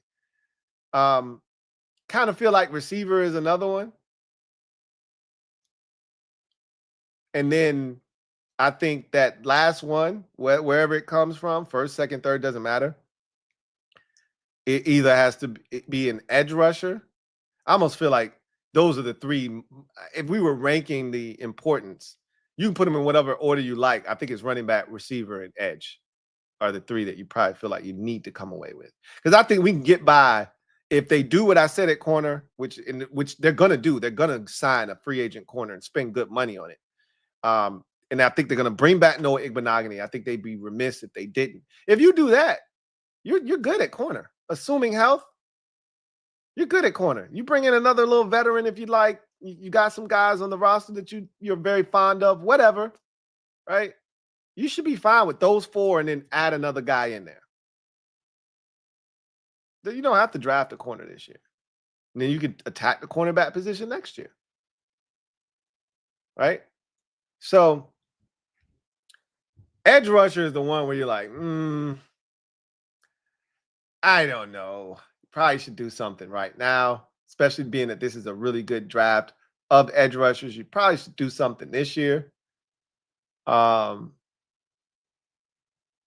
if they didn't, and they went in a different direction, I mean, I think we could all understand. But running back, you got to come away with one in the first 3 rounds. Receiver, I think you need to come away with one in the first 3 rounds. And then, because Matthew Golden, I just think he ran himself out of our range. When we start talking, like, there's no consensus number 1 receiver this year. For all we know, Matthew Golden is at the top of someone's draft board right now at the receiver position. Doesn't have to be Ted McMillan. Like, Matthew Golden is that good. He could easily be the first receiver taken off the board. There's no consensus this year. Last year, we knew Malik Neighbors was coming off the board first. There was a bunch of receivers, and they were all really good, but we knew Malik Neighbors was going to be the first one. The question was, well, actually, he wasn't the first one. It was Marvin Harrison Jr. that went well. 4th, right? The Giants, even if they were ahead of Arizona, was going to take Malik Neighbors. We saw that on the Hard Knocks show. But that was the way it should have gone. Neighbors was the best receiver in last year's draft class. But I digress. I think most people, Arizona, they took Harrison Jr. because they saw Larry Fitzgerald qualities in him. They didn't just take Neighbors, the guy that was the most talented. They took a guy that they said, he could be our next Larry Fitzgerald. He could be a guy that could love Arizona, Arizona love him back, and be here for the next 12 years. We need a face of our organization like Larry was. They saw that in Marvin Harrison Jr., and so they took him. Not that he's not talented, but that's what they saw in him. So, respectfully, if there's no trades and we stick at 29, the board will tell us what we do. And then after that, I think you just kind of, again, the board is ultimately going to determine what it is we do. But I still think the picks are going to come out of 5 positions. You got 3 picks at 5 positions. Running back, wide receiver, cornerback, edge rusher, defensive lineman, right? Running back, wide receiver, edge rusher, defensive lineman, cornerback. Those are the 5 positions. You got 3 picks, 5 positions. Make it happen. Everything else can wait. Assuming you're not going to move Brandon Coleman. And even if you are, you're going to handle that in free agency, I think.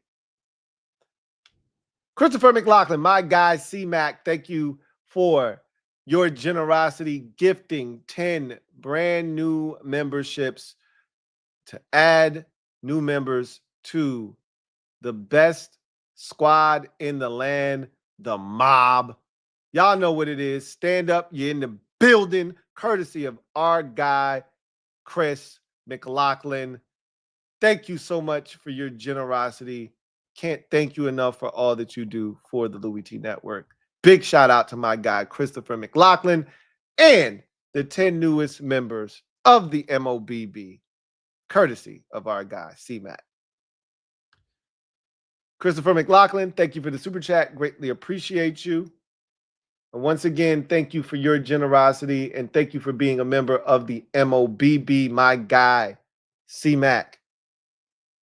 Salute to you, man. Really, truly do appreciate you. Who writes, hey, Lou, hope all is well with you and the fam. Likewise, as always.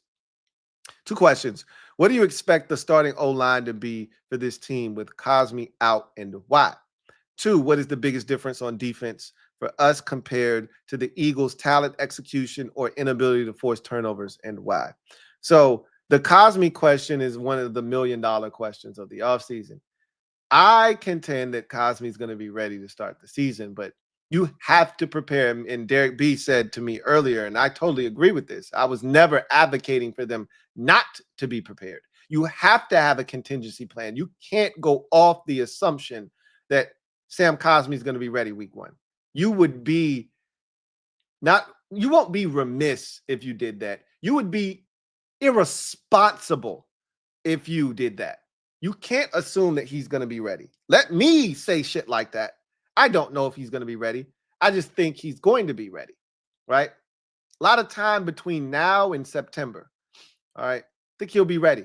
Doesn't play a position where he's going to have to do a lot of twitchy movements, a lot of starting and stopping. I think he'll be fine, right? However, you have to assume that he's not going to be ready. And that should prompt you to do something at guard.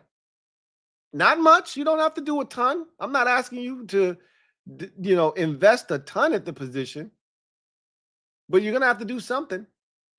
So what does that look like? I don't know. And the offensive line is one of the biggest mysteries to me. And we'll find out what their thinking is, what their thought process is on March 10th. Because if we're not in the mix for one of these tackles on March 10th, then they're sticking with Brandon Coleman, and your offensive line is going to look like this. Coleman at left tackle, Allegretti at left guard, Tyler Biadasz at center, mystery man at guard, right guard, and it's the same offensive line from last year. It's the exact same offensive line. They're not going to do anything on the offensive line. Not that they won't shift around some of the depth pieces. Like, I know you guys saw that they signed Bobby Harts to a futures contract. That could spell the end for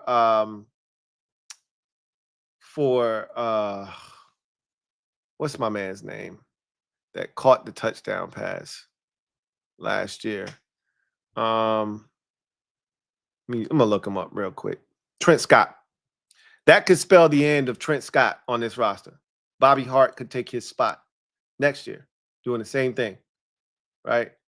There's no guarantee there, but they brought Bobby Hart on early for a reason. I contend that they need to bring Cornelius Lucas back as the swing tackle. I would do that. I hope they understand his value here, and there's a comfort level in having Cornelius Lucas as your swing tackle. He was not healthy last year. That sucked because there were times where we could have used him and we didn't have him available.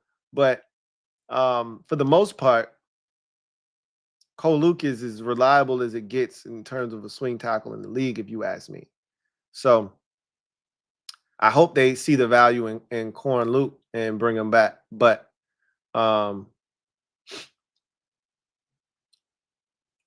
they have to sign someone. I'm not comfortable with Chris Paul starting there. We definitely don't want to see them bring back Michael Dieter and have him, start at right guard. So, again, there's going to be guys that are out there that you can sign to a one-year deal that, if need be, has to start the first 3 or 4 games can. And then you go about it that way. So, my fingers are crossed that Cosmi's ready, and I think he will be. But mystery man at right guard. That's who's starting at right guard right now. If they're not going with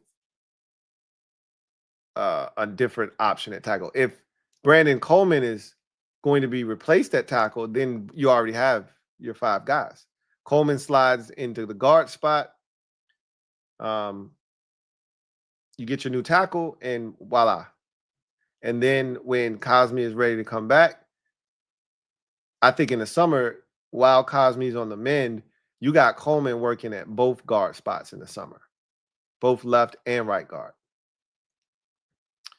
And to me, if you felt like Coleman was going to be your long-term starter and Allegretti would go to the bench, then you should put Coleman at left guard and put Allegretti at right guard, because Allegretti can play both guard spots.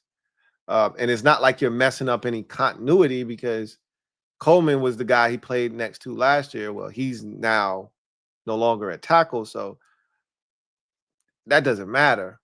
you take the guy that's going to be replaced.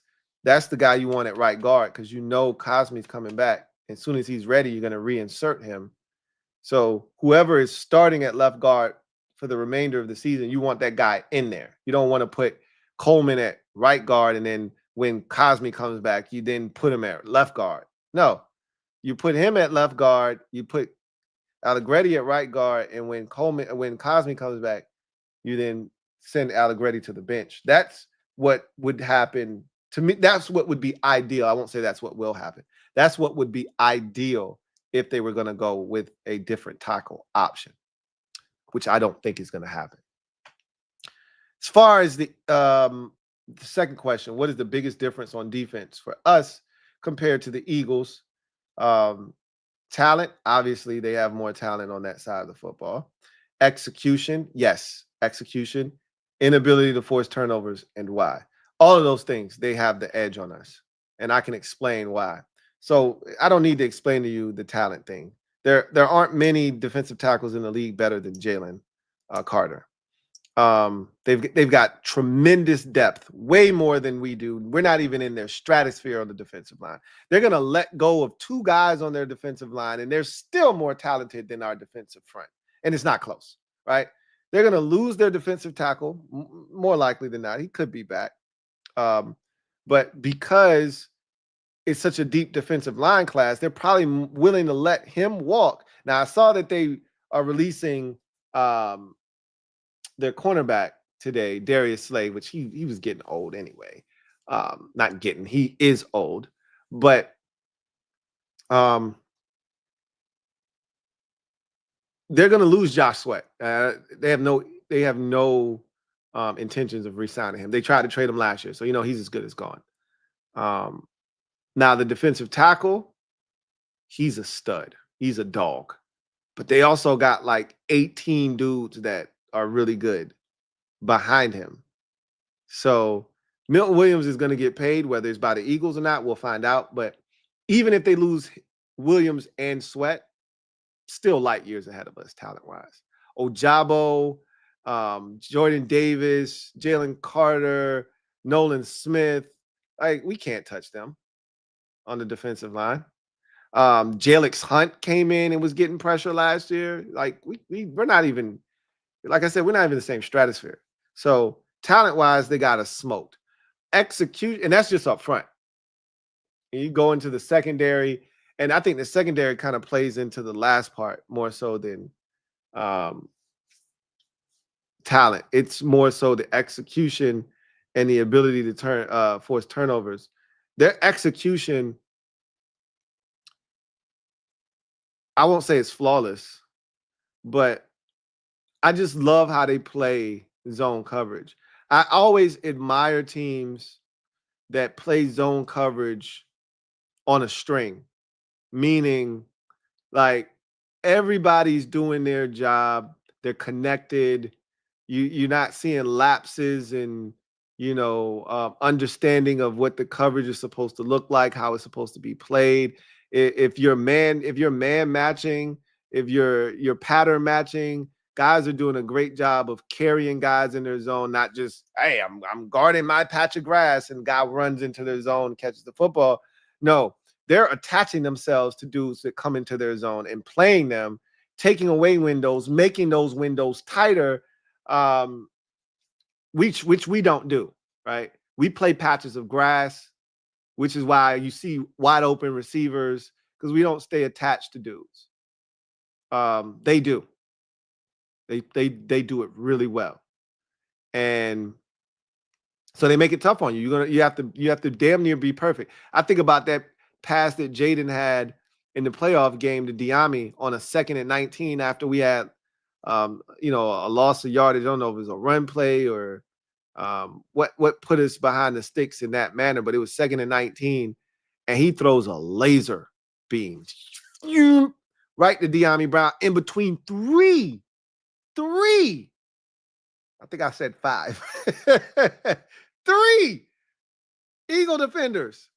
You got Bond diving. You got 2 dudes, converging, and throws it right to Diami, catches it, turn up the field, almost scored a touchdown on that play, ran for like think it ended up being like a 27, 28-yard gain. And like that, but that throw had to be perfect where it was in the timing that it was, because if he had waited a split second later, Zach Bond deflects that football. Because they're on that shit, man. And you talked about inability to take it away. That's one of our biggest deficiencies. That's a mindset. Guys look like I talked about the play in the playoffs against Tampa where Quan Martin, if he just keeps eyeballing Baker Mayfield was staring down Mike Evans. He knew he was throwing the ball there, and Quan knew he was throwing the ball there. But instead of Quan taking his, allowing Baker Mayfield's eyes to take him to the ball and picking it off, he turns his back to Baker Mayfield and tries to face guard. And literally the ball whistles right past his ear hole. And if he just continued to watch Baker and ran over there, he could have picked it off. It might have been a 106-yard pick six. I guarantee you if that was an Eagle defender back there, Eagle safety, that's a pick six. They're just built different. They're looking to take it away. Our guys are happy with making a tackle for loss. Our guys are happy with a PBU. Their guys are looking to take it away. Their guys are looking to punch it out. Our guys aren't looking to punch the football out. They're just happy to get guys on the ground. It's a mindset. I can't stand CJ Gardner-Johnson, but when he's tasked with coming down and filling the alley, there aren't many safeties in the league that do it better. I watched a fourth down last year. I can't remember what team it was against, where it was a 4th and 1, and he absolutely stoned the dude. Stone cold him in the hole. Mano y mano. It won't no help. 4th and 1. And he just ran down there, met him in the hole, bow, and knocked him backwards and got the stop on 4th down. Like, I think it was against the Falcons early in the season. Ain't too many safeties in the league doing that shit and still able to get you 4 or 5 interceptions. He built different. I can't stand him, but he's damn good at what he does. So we got a long way to go. From a talent perspective, we don't have a young corner that looks like Quinyon Mitchell. We don't have a young corner that looks like, we got a young corner that can function like a Cooper DeJean. We don't have a young boundary corner. We got a young nickel in Mike Chambers still. So he'll cancel out Cooper DeJean. But we don't have a Quinyon Mitchell. We don't have, ball hawking safeties in our secondary. They do. I've already said that Louie and Bond cancel each other out, even though one is a middle linebacker, the other is an outside backer. They cancel each other out. And I like Bobby Wagner over any other linebacker they have. I think that's the one advantage that we have on them defensively is linebacker, but still, they get a lot out of their backers. Oren Burks was fantastic for them last year. He made arguably the biggest play in the game in the championship game when he forced the fumble of Austin Eckler. Like, they lapped us 4 times on the defensive line. So we have to squeeze every ounce of talent we have out of our defensive rag just to even fill up the bottom of the bucket. They just let their rag drip and it'll produce way more in the talent bucket than us wringing our shit out till it's bone dry. So we got to execute our asses off and hope for the best. We got a long ways to go defensively to catch up to the Eagles. Long ways to go. Which is why you got to be glad that you got one of them ones, because that's the only way to make up the difference is to be able to be better than them at the most important position. Because as we've talked about, Jaden made up for a lot of our sins last year. Christopher McLaughlin, my guy. Double up. Thank you for doubling up. And once again, thank you for your generosity. My guy, C. Matt, writes, hey, Lou, 2 questions. Absolutely. He says, how do you see the running backs breaking down in games if we draft one in the first or second round between the pick, Robinson, and Eckler, and why? And 2, who are your top 3 picks for long-term wide receiver 2 in the draft and why? So, for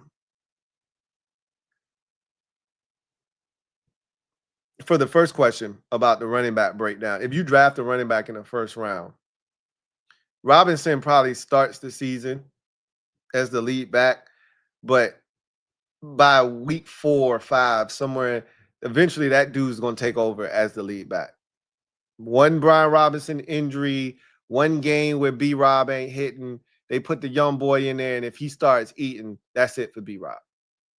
He'd be on an extremely short leash. Like I told you, if they draft a first or second round back, to me, that said, unless that second round back is 205 pounds and like a Travion Henderson, where you clearly can see he's not an every down back, he's more of a change of pace, then they're looking to replace Brian Robinson Jr. All right. Like if they take Quinshawn Junkins in the second round, B-Rob's toast. All right. Like they've pretty much spoken and said, oh, yeah, we got us a guy that we feel like at any point can hit a home run. If you don't think he's got home run hitting speed, fine. He's hitting triples. And he's an upgrade over Brian Robinson, which he would be. B-Rob would then go to your second back. So when, they want to spell Quinshawn, or they want to just get B-Rob some carries, or they get into, extremely short yardage situation, which I think Judkins actually does well in too. You would see Robinson get in those situations. But Eck's still going to be on the field. Eckler's still going to get his touches. He's still going to be a part of this offense. I think they don't want to put Eck back on kickoffs. So they'll probably just kind of focus in on Eck being primarily just a third down, change of pace back. But you draft a running back in the first or second round, that's the beginning of the end for Brian Robinson Jr. Hell, you could draft third round back because he's on the last year of his deal. It could still be the end of Brian Robinson Jr. But first and second round feels like, oh yeah, we pushing you out the door, bro. You got a short ass lease. The first time we see a sign of trouble, and the first time this young boy shows us, something that you ain't showing us, it's it. Changing of the guard. Eck is going to be Eck. He's still going to get his Eck touches. He's still going to be in the game on third downs. They still going to throw him the football. I don't see Eck's role changing no matter who they draft. Now, if you would have said third round, I think that's the guy that, more so would be kind of taking some of Eck's, touches. And I think we were definitely hurt by both running backs being injured last year. But when Eck was out last year towards the end of the season, you saw how it affected our offense. Like we were struggling in the run game, and we got next to nothing out of the run game or running back pass game against teams like New Orleans and Philadelphia, right? And Atlanta. Like we were throwing the ball to Chris Rodriguez, and I think in the Atlanta game, Jeremy McNichols had a big catch on a fourth down where he had to stretch at the end of that fourth down and get it. Like that's not ideal for us. We were struggling in that department to find guys to throw it to. So they definitely want a guy that can catch the football, I think, because X on his last year of his deal and B-Rob's on the last year of his deal. So neither one of them might be back next year. You might be revamping the entire running back position over the next 2 years. 2, you says, who are your top 3 picks for long-term wide receiver 2 in the draft and why? So let's talk about some of the guys that were super impressive over the weekend and have production to match and kind of have some of the traits that we're looking for. So I'll give you one that I think could go in each round, because we got a first, a second, and a third. And I think one of those 3 picks are going to be receivers. So first round, I got my fingers crossed that Matthew Golden is there. Please be there in 29. I after he ran a 4.29, I don't think he's going to be there. I don't think he's going to be there. I think it's too early for Jaden Higgins at 29. Luther Burden III is still an option, and I do think he'll be there at 29. But I don't think that's the pick. Emeka Abuka could be there at 29. That's another name to keep in mind.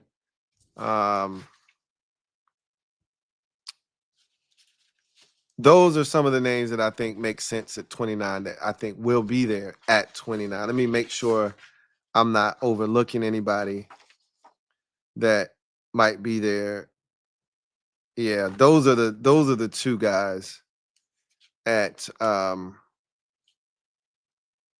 29 in particular. All right.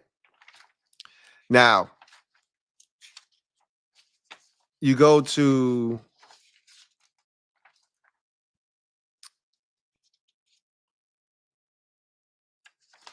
all right, hold on. You go to the second round.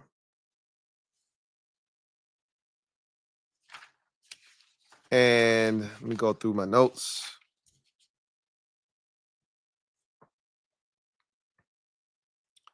I think you have quite a few options potentially. I think Jaden Higgins could be there at 58. I think he'll be gone by then, but you never know, right? I think he'll be gone by then. But who I think will be there is Trey Harris, a guy that we liked and we talked about getting him in the first round. I don't think you're going to have to do that. I actually think he did exactly what I thought he was going to do at the combine. He didn't run fast. He didn't do anything extraordinary. Nobody's talking about him, right? There are other names that wowed you with speed and size and this and that. And he kind of just quietly going about his business. Trey Harris could be there for you at 58. He's a guy that I think will be there. If you want the flashy thing, Jaden Higgins is the guy that you hope might be there. Another guy that could be there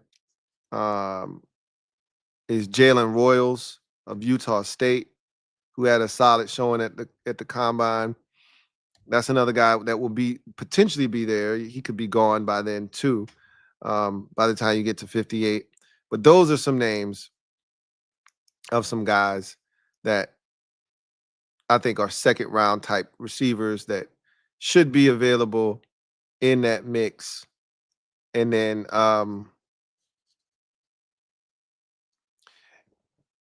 something interesting to note, Savion Williams is a Deebo Samuel type, right? If Deebo is a one and doneer here, but you want to groom the next Deebo Samuel, what better way to do that than to draft Savion Williams? Let him learn from the master, Deebo Samuel.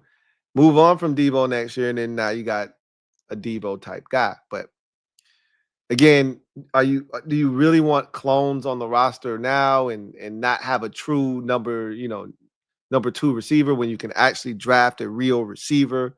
I don't know if that's smart business, but I wouldn't hate it. I would understand the thought process behind doing that, but I don't know if I agree with having duplicates. You go to the third round, and I think at that point now you have to start adjusting your thought process as to what you want to do. Jalen Noel out of Iowa State, he might be gone in the second round after what he did at the combine. But I always say this: only 32 guys are going in the second round. 64 guys aren't going in the second round. So everybody can't go in the first round. Everybody can't go in the second round. So as much as we like to say, oh, this guy's he's not going to be there. Yeah, some guys are going to actually be there in the third round. Like Jalen Noel. Man, I really like, where is that Maryland receiver? Where is his ass at? Ty Felton. I really like him. He had a good combine. Again, I got to watch film on a lot of these dudes. I'm just going off of what I saw some of these guys do, how I saw them move on the field, how I saw them catch the football, attack the football. And just based off of that, I still got to find out what the production looks like, how they play through contact, how their route running looks. Like, I still got a lot of stuff to go through. I'm just going off of first blush and telling you where I think some of these guys, just based off of the talent that I saw. And talent doesn't always translate to production and level of competition, all of those things.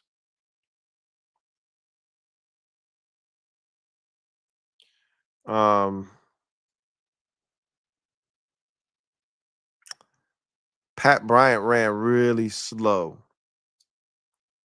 out of Illinois, but he's pretty talented too. So it's another guy that I think will definitely be there in the third round based off of his 40 time. He has a chance at his pro day to actually, clean that up, get into the 4.5s. He does that, he could turn into a second round pick, but he could be there in the third round. I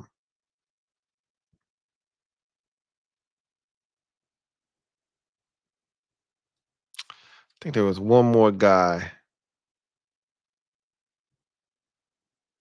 Isaiah Bond is another dude who has some talent.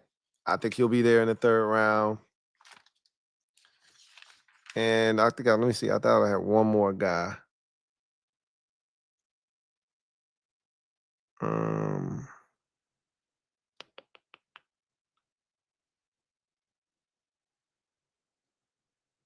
Kyle Williams of Washington State. He might be gone in the second round, though. He's a really good player, and I love what I saw out of him at the combine as well. So those are just some names that I could throw out at you. But again, I'll be more definitive in how I feel after I've watched extensive film. I start that process this week. So I got everything pretty much set up. Once I start hitting y'all with it, it's going to be rapid fire. Bam, bam, bam, bam. I think I'm going to get a lot more done this year because of the way I'm going to do it. In past years, I was doing too much. I think this year it's going to be a lot more efficient. Therefore, a lot more prospects are going to be watched, I believe. But we'll see how it turns out. Juan Gotti talking sports. Thank you for the super chat. Greatly appreciate you. Juan Gotti writes, so Deebo, I'm going to tuck mine in. Samuel, huh? Let's do it. Like, who? Deebo. Oh, I'm going to just tuck mine in.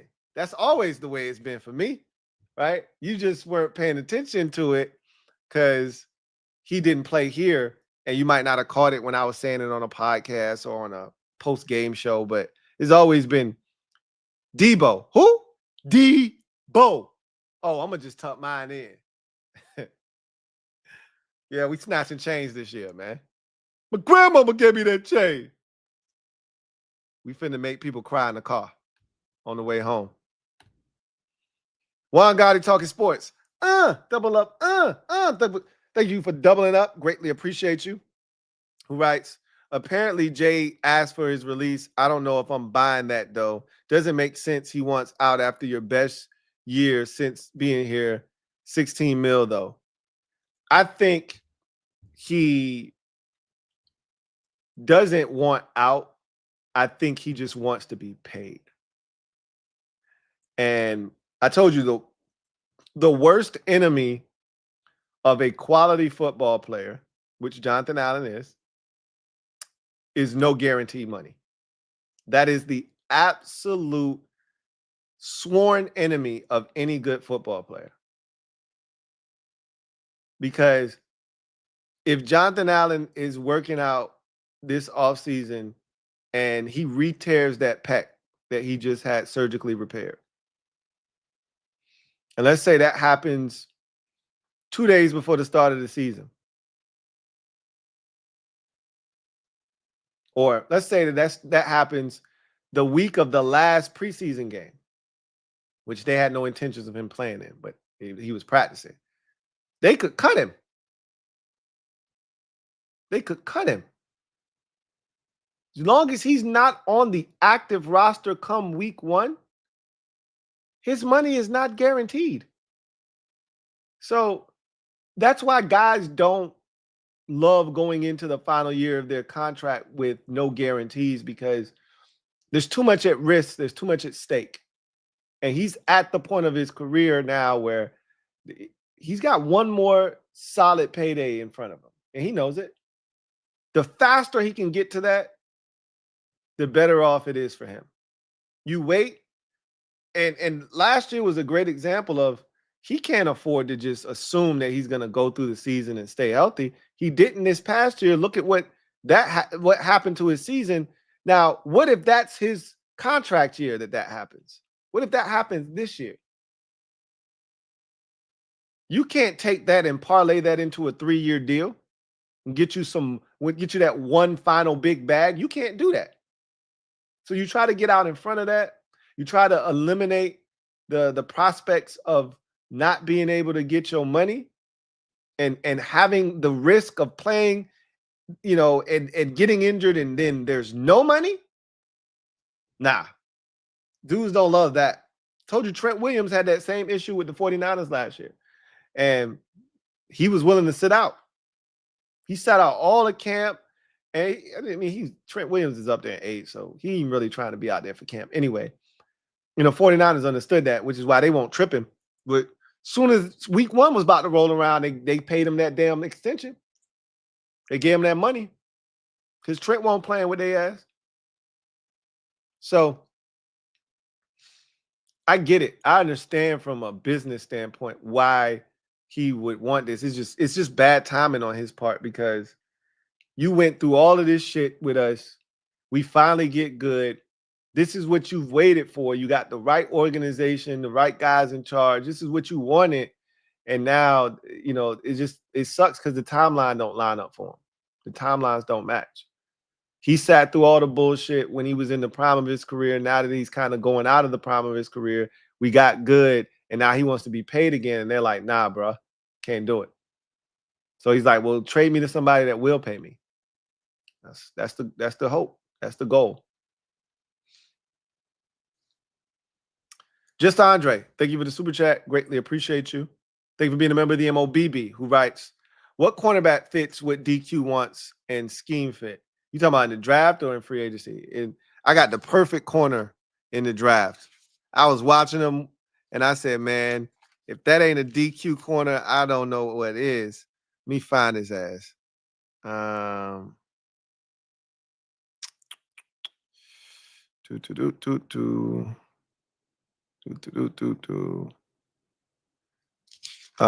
think that's who it is right there.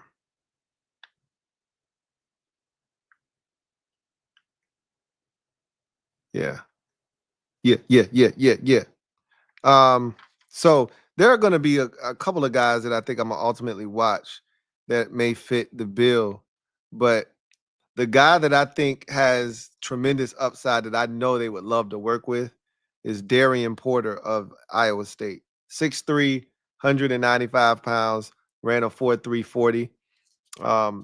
They would love to get their hands on. He's raw as shit. He's going to need some work. But I know they would love to be the ones to work with him. I know they would be. That's the guy right there. I mean, who wouldn't want to work with a 6'3" corner with long arms that runs a 4.3 40, right? But that's the kind of guy that they like right there. Now, I got to watch the film to see if he tackles and, because that's important too.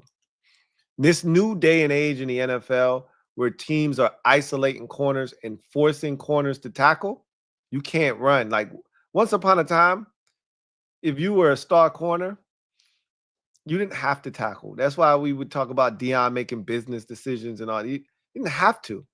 They weren't putting you in positions where they forced you to be the help defender and made you have to come in and tackle.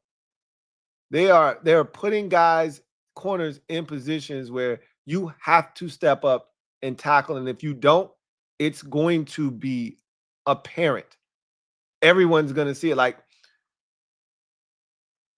Deonte Banks for the Giants. He don't want to tackle. That shit was on full display last year. He ain't want to tackle. He was on some real B-word stuff last year. Teams started literally putting him in positions where he had to tackle, and he just didn't want to smoke. If you don't want to tackle, they will find you. Just Andre, thank you for the super chat. Greatly appreciate you. Thank you for being a member of the MOBB. Double up. Thank you for doubling up. Who writes? You like Bashard Smith, and would you take him? I haven't watched him. I got to be honest. I haven't watched Bashard Smith.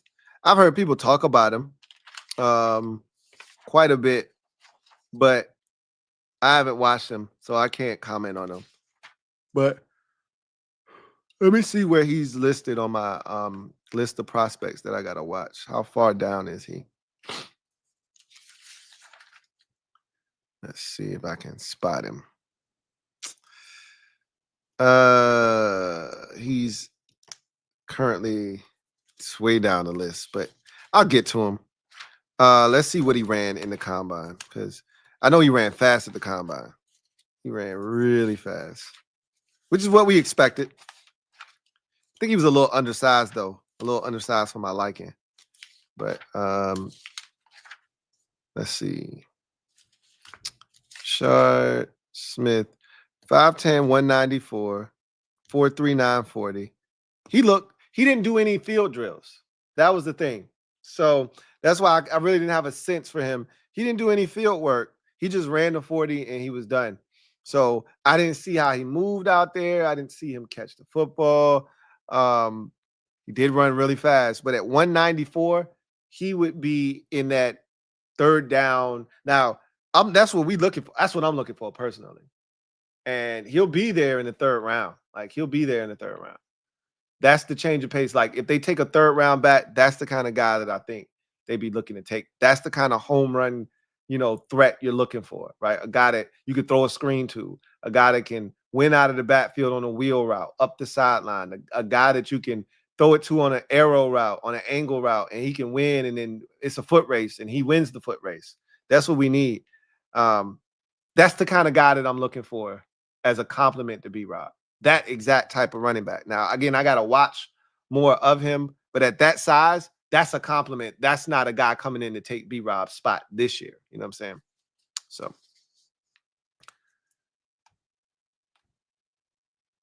JP, thank you for the super chat. Greatly appreciate you. Thank you for being a member of the MOBB, who writes, I agree. AP wants to trade out of round 1, but I don't agree trading out if a talent they love falls to 29. Oh, and they won't. Like, unless the offer to trade out of 29 is too much to pass up. Because again, I've talked to you guys about this. The difference between the player that you're getting at 13 and the player you're getting at 29, there's very little difference, right? There's a lot of talent that is very equally yoked in this draft, right? So it's got to be a position and a player where you go, man, I had a top 15, 20 grade on this dude, and he's sitting here at 29, and teams behind you are like, yo, if you don't want that, let me get it. But if they love that guy, they say, no, this is a blue chipper right here. This is the conversation we've had, I think, multiple times here for years. What do you value more? Do you want to add a blue chipper, or do you want to add a couple of reds? Reds are a step down. So would you rather have a blue chip, or would you trade back for the opportunity to draft a couple of reds? What's more valuable to you, 2 reds or a blue? The reds are guys that probably aren't going to be all pros, could be, but they're more like pro bowlers. Blue chip is an all pro type player, right? Pro bowler, perennial pro bowler, probably going to end up with a couple of all pros under his belt. You want to pass up the opportunity to do that, to get a couple of guys that are Pro Bowl cogs, which you need. And if you can get 2 for 1, it's something you got to think about. Or you say, nah, give me the dog. If that guy's sitting there at 29, you take him. That's my belief, is you take him. But again, how important is it to you to get the additional mid-round pick and pick up an extra second-round pick? How important is that to you? If you don't love what's there, you get out immediately. But if you absolutely, and that's what it's going to take. I think it's going to take a guy that we probably be like, yo, we probably should take this dude. You sprint up there and take the card. But that's going to be the $1 million question if we get to that, when we get to that point, is how bad you want out, and how much do you like this player? I agree with you. If there's a guy you love there, you take him. You take him. Queen Heritage Partners, thank you for the super chat. Greatly appreciate you. Double up. Thank you for doubling up. Queen Heritage Partners writes, Lou, did you hear T-Mac wanted to catch for Jaden? I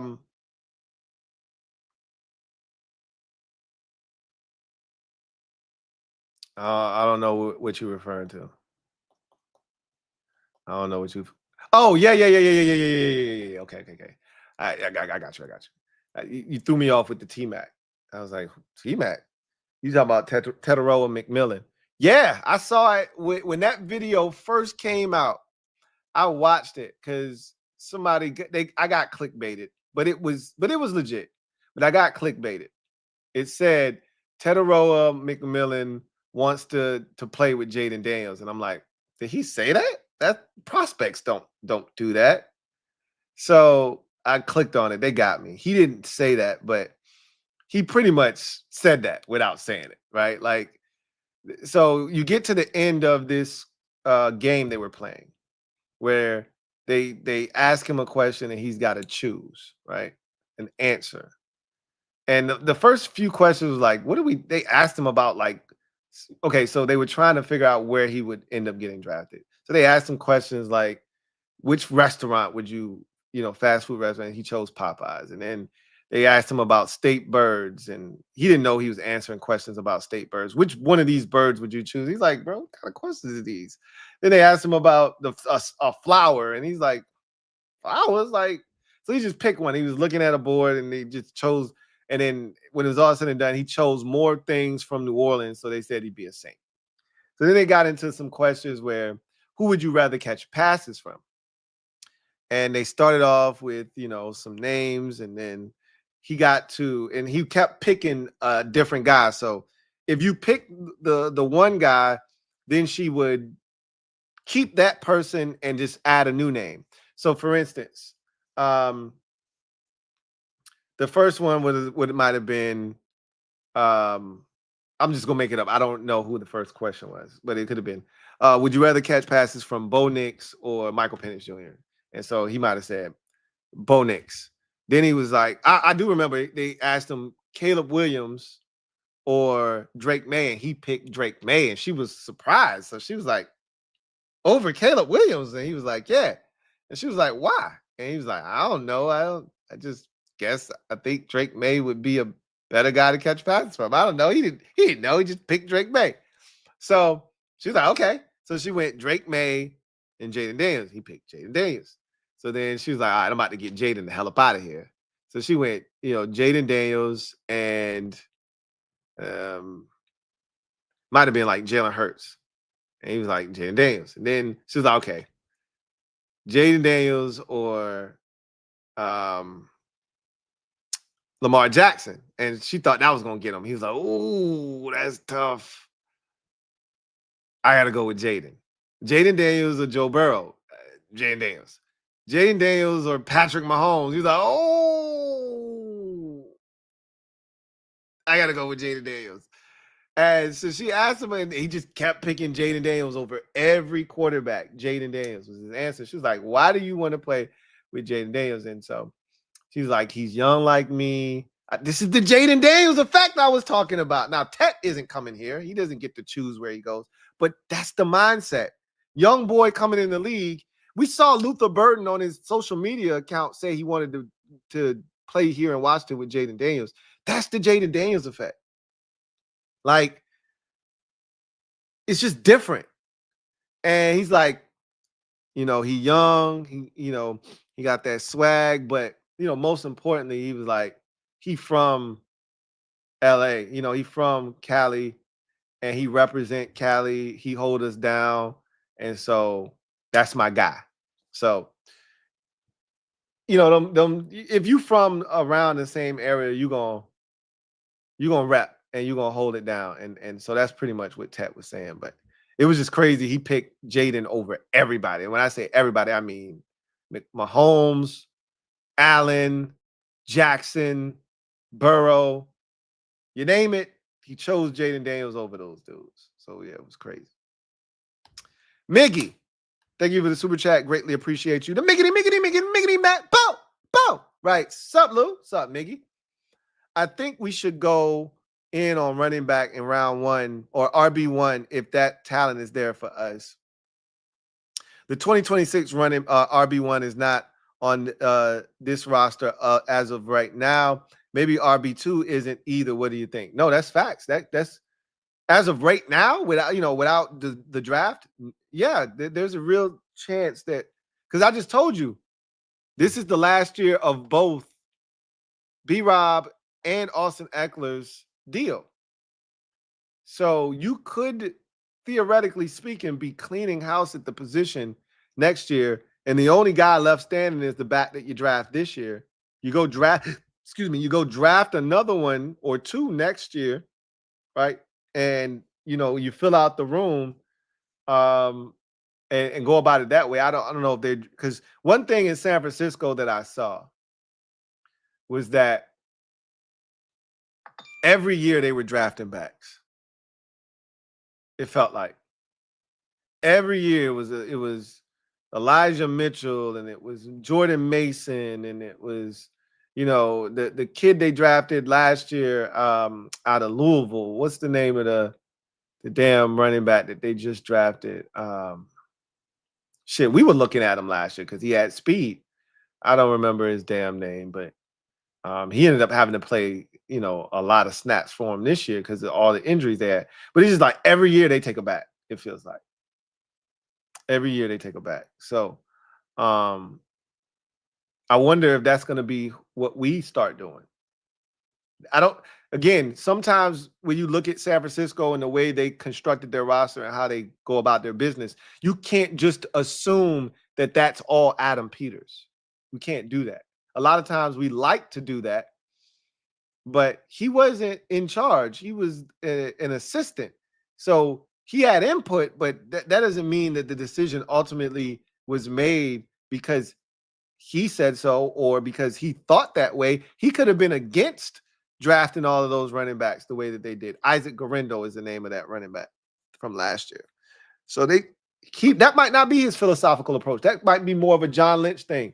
Really a Kyle Shanahan thing. Just keep grabbing backs because that's what his dad used to do. Keep grabbing running backs.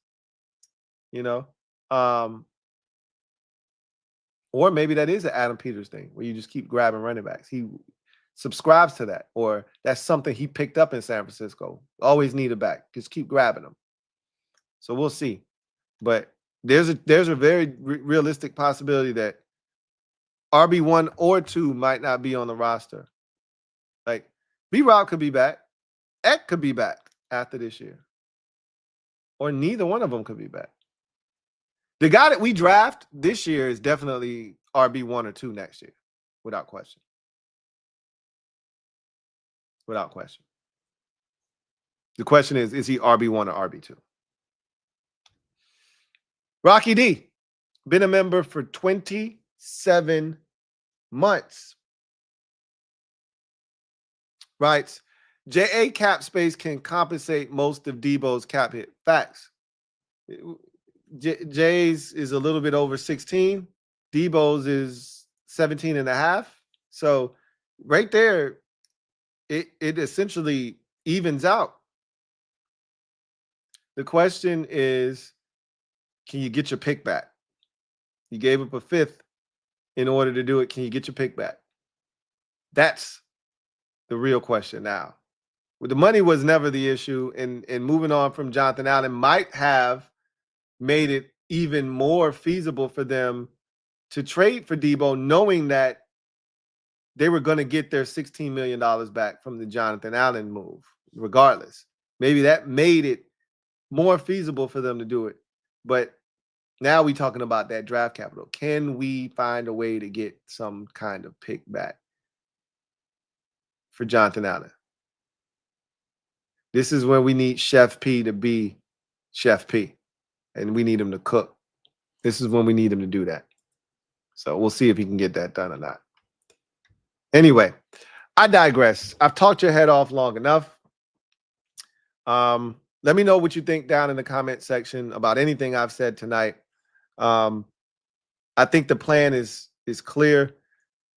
Just to recap quickly, at receiver, you could go one of two ways: the vet route or the young upside route. We went through the names, and I think you have to complement that with drafting another receiver and bringing back at least one of the guys that were here last year in OZ, Noah Brown, and De'Ami Brown. I think De'Ami's gone, right? So really be OZ or Noah Brown. Or you could go a different route, draft a receiver and bring back the two guys from last year, whether that be the two Browns, Noah Brown and OZ, and then just bring in a rookie to go along with Luke, Deebo, and Terry, of course. So that's another option. I don't think they're going to go that route. I think they're going to bring in another veteran and then bring back one of ours and then draft the receiver. That feels more likely right now. Again, if they don't get any more picks and they don't want to divulge any more picks to receiver and they say, we'll just punt on receiver this year and do it again next year, then you could just go with one of these veterans and two of ours and then just roll. And that'll get the job done, right? Tight end, re-sign Zach Ertz, and then I think you can draft a 7th round tight end. You don't have to bring back John Bates. Running back, remember, they still got at tight end, they still got Cole Turner, Tyree Jackson, and Colson Yankoff as other options. Colson Yankoff made this roster last year, just so we're clear. So keep that in mind. Running back, draft one. I think that is, again, much like I talked about with number 2 receiver, which we've handled with Deebo, and number 2 corner, which we will handle in free agency. This is a non-negotiable. You have to draft a running back this year with speed. That is not up for debate. They're going to do that. The question isn't if they're going to draft a running back. It's when they're going to draft him. 1st and 2nd round, to me, leans more towards a replacement for B-Rob. A 3rd round running back feels more like a complement to B-Rob. And a 2nd rounder could. A 1st round running back is definitely, without question, a replacement for B-Rob. A 2nd or 3rd round running back could, go either way. 3rd feels like a compliment. 2nd round could go either way. Offensive line, there are 2 options and 2 paths with one question. What are you doing with Brandon Coleman? He's the key to this offensive line and whether they're going to shuffle the deck or if they're going to kind of keep it status quo. If he stays at left tackle, it means they're going to stay status quo and the offensive line is going to remain intact from left to right. Coleman at left tackle, Allegretti at left guard, Biotish at center, mystery man at guard, assuming Cosme isn't ready to go, and you stay with Andrew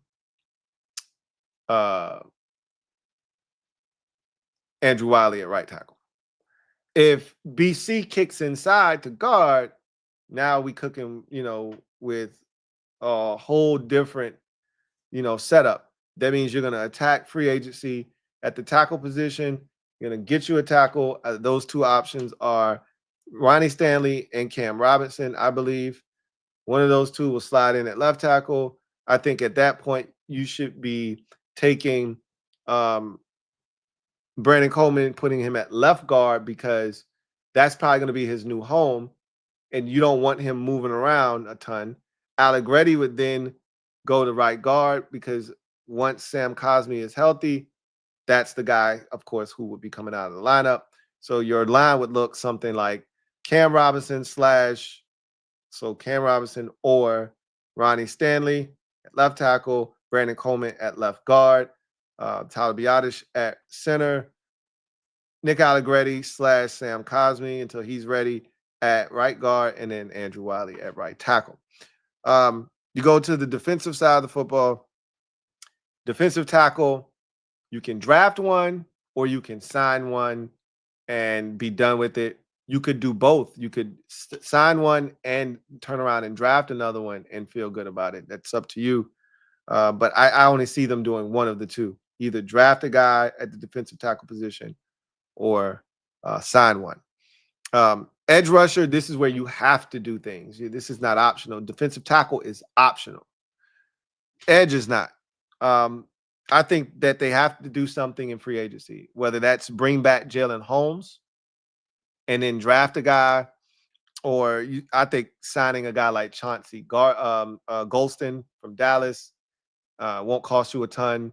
Still young enough to be a guy that could be around for a little while, and it's a guy that they know, coming off of a career high season in sacks with 6. I wouldn't be shocked if they were interested in bringing him on board. If you're looking to pay somebody on a 1-year prove-it deal, or in the case of a Khalil Mack, he's still in the pursuit of a championship, and you can get him to come out east, Khalil Mack or Hassan Reddick for a 1-year deal as veterans that could come in here and be stopgaps for you. Again, that's in addition to drafting one, but we'll see. Inside linebacker, you're going to bring back Bobby Wagner, and then you obviously got Jordan McGee. I think the linebacker position, they're not going to really do much there, because don't forget, you also have Dominic Hampton, who last year was pretty much redshirted as he made a positional switch. Between he and McGee, there still may be one more guy that they have space for to sign. It won't be anything needle moving. It'll more or less be the replacement for Michael Walker, but that could easily be Dominic Hampton, who is his replacement. So we'll see what happens there. Don't expect much movement at the linebacker position, assuming that Bobby Wagner is re-signed. Cornerbacks, things get interesting here. You've got 3 options at corner for me: Charvarius Ward, Michael Jackson, and Paulson Adebo. I myself lean towards Michael Jackson. I still think Charvarius Ward is the leader in the clubhouse. Is he willing to come all the way east? He was all the way out on the left coast, had the tragedy last year, wants to be closer to family. Family's in Texas. He wants to be as close to Texas as he can be. We're not close to Texas. Will some other team out there who needs a corner that's close to Texas come calling? Will their money be equal or close enough to ours where the deal breaker is being close to home? We'll see how all of that affects him. I myself would go after Michael Jackson, a corner out of Carolina, but my mind says one of those 3 guys is signed. Plus, you bring back Noah Igbenogany. You could then draft one if you wanted to complete your cornerback room, but you could easily just bring in one of those 3 corners I named as veterans, bring back Noah Igbenogany, which I feel like is a no-brainer, and then you got guys that you like that you've already got on the roster that are practice squad guys, that are futures contract guys, like Bobby Price, for instance, and that'll be your 5th corner, and you keep it pushing, right? And then safety, again, much like linebacker, is a lot of guys from last year that are here, assuming that they bring back Jeremy Chin, which I think most of us feel like is going to take place. It could not be the case. And if that is in fact the case, then you got to do something at safety. But assuming that Jeremy Chin is back, they'll pair him obviously with Quan Martin. You still got Percy Butler, who could get cut. Don't think it's going to happen, but he could be. You still got Jeremy Reeves, and you still have Tyler Owens. Still a full house at safety. I don't really see much transpiring there. So that is what it looks like now that you have Deebo Samuel. This kind of crystallizes things for you at the receiver position. Add a vet, or you got a young guy with upside, one of those two, and then bring back one of your own and then draft a receiver. That's the plan at the receiver position. You've made it clear with your move to go get Deebo Samuel. Calvin Creme de la Creme. Thank you for the super chat. Greatly appreciate you. Thank you for being a member of the MOBB, who writes, "Hey, Lou, what are your thoughts on Alan Lazard on a one-year deal? Tall, physical, great blocker." I think Alan Lazard is at his best when he's with Aaron Rodgers. You take Alan Lazard away from Aaron Rodgers, and he turns into Alan Hazard. So I'm good on him. I'll pass. He dropped a lot of footballs when Rodgers wasn't in there. He just looks like a different guy when he's not with Aaron Rodgers. So I'm good on him. But I like where your head is. You know, that kind of receiver, that kind of frame. I like where your head is. Biggie Steve, thank you for the super chat. Greatly appreciate you. Biggie Steve writes, "I'm sorry, Lou, but I'm still stuck on DK. I'm paying King's ransom for him. A first and a second or a third for a player like him. Too many teams asking about him." So right now, the favorite, which is crazy because I still don't, if DK gets traded, I don't know if they care where he gets traded personally. I don't think they care. But right now, the leader in the clubhouse, believe it or not, and this is something that they would do. This is the type of move that they would make. The Green Bay Packers are actually the lead. I was looking at, and I was going to bring this to you guys' doorstep tonight, but I was like, they don't care about it because we ain't getting them. But right now, the Packers have moved into the pseudo driver's seat of the DK Metcalf sweepstakes, assuming he's available. It's crazy if he gets traded in the conference. I say that, and I was over there like, hey, we should get DK. Well, that's in the conference. It was cool when it was us. Now that it's not us, I'm like, hey, don't trade his ass to no team in the conference. Trade his ass to the AFC. But, yeah, we're not getting him. But I do think he's available. See, the difference between DK and Deebo, one, they know Deebo. They don't know DK. Two, DK is going to have to be paid. You don't have to pay Deebo. He could be one and done. Money comes off the books, and you keep your books copacetic. With DK, you got to break this man off. And like you said, it's going to cost. It's going to cost. I don't think it's going to cost you a 1, but it's going to cost you a 2 for sure. For certain, is you coming up off at a minimum a second round pick for DK. I'd be shocked if you get him for a third. That means Seattle didn't maximize his value, and they were just trying to move on from him if they get anything less than a second. And I get why you were stuck on DK. I told you I wanted him, on this team very badly, but they made their decision, and I'm not upset at it. Robert Gamble Jr., thank you for the super chat. Greatly appreciate you. Robert writes, "Yo, Lou, what do you think about Donovan Edwards?" I talked about Donovan Edwards, and I was a big Donovan Edwards, and this is the thing. Donovan Edwards probably going to be on the board in the 7th round.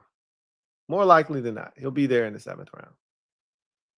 So let's say that you in the 1st round, Matthew Golden is there, and it was too good to pass up. Let's say in the 2nd round, there's an edge rusher that's just there that's just too good to pass up.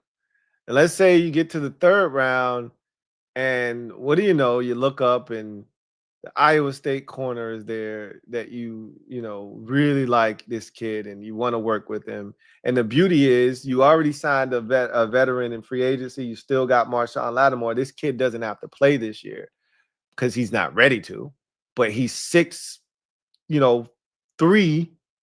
200 pounds. He could put on some weight. He's 195. He could put on a little bit more weight. He ran a 4.3 40, and he's a slab of clay. He used to be a receiver. He's still transitioning.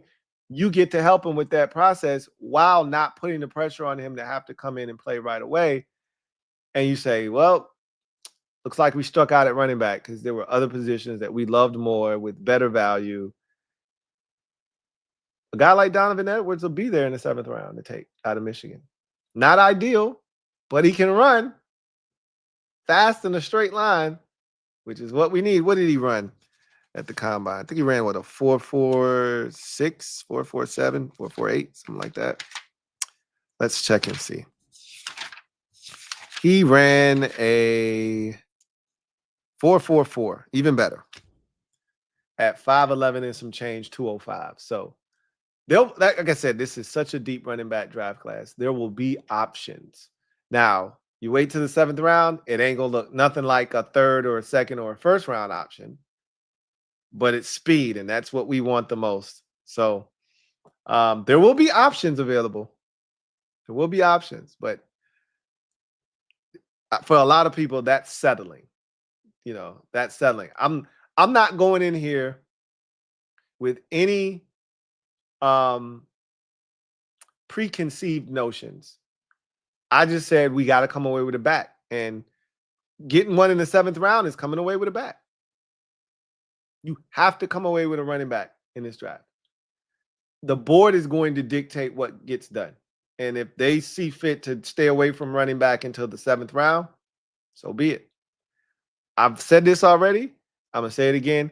I trust in Chef P, and I'm going to let him cook. I'm going to let him cook.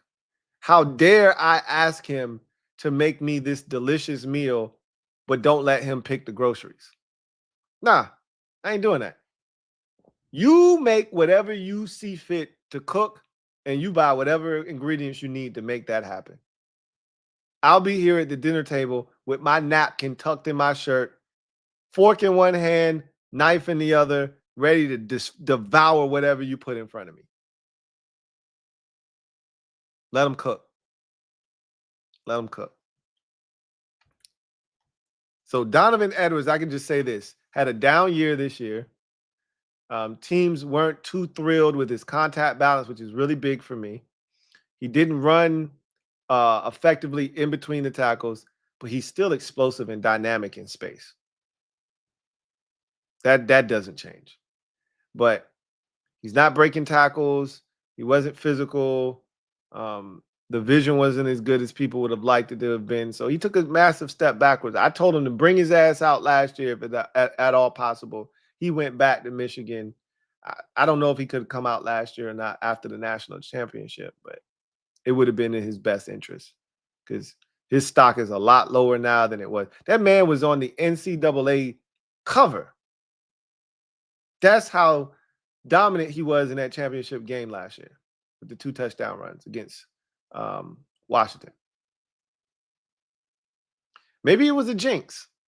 He was on the cover of that game, that NCAA game. Maybe that was a jinx.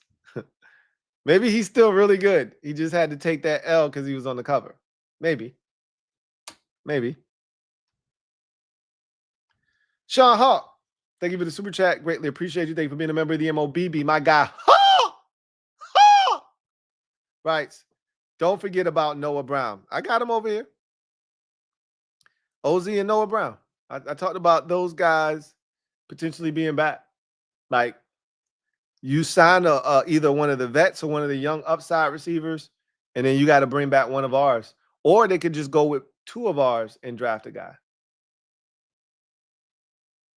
Like, there's a lot of ways that they could go about this. Or you could go one of the vets, young upside guys, one of the 2, and then 2 of ours that were here last year, and no draft pick. That's a a possibility as well. Like there's a lot of ways they can spin this. A lot of ways they can spin this. So we'll see what they ultimately decide to do. But it's going to be fun watching this thing unfold. Well, tomorrow is a big day because that's the franchise tag day. You saw T. Higgins was franchise tag. We knew that was coming. Dallas is mulling over whether the franchise tag Osa Odigizua. We'll see who else decides to franchise tag. We're going to have a big podcast episode tomorrow highlighting all of that. I'll be with the Commanders Kings tomorrow night. And then at some point this week, I'll be back again, probably to give you a primer for free agency. I mean, this was pretty much what tonight was, but we'll talk once more prior to all of that stuff taking place. Probably going to be Thursday night, if I had to guess. Probably Thursday night. Anyway, I digress. That's going to do it for me, your man Louie T, here on this installment of the Command Post Live. You know what it is. Post up, take command. Just wanted to remind you that this stream was brought to you by BetUS Sportsbook and Casino. Until next time, I'm your man Louie T signing off. You guys have a great night.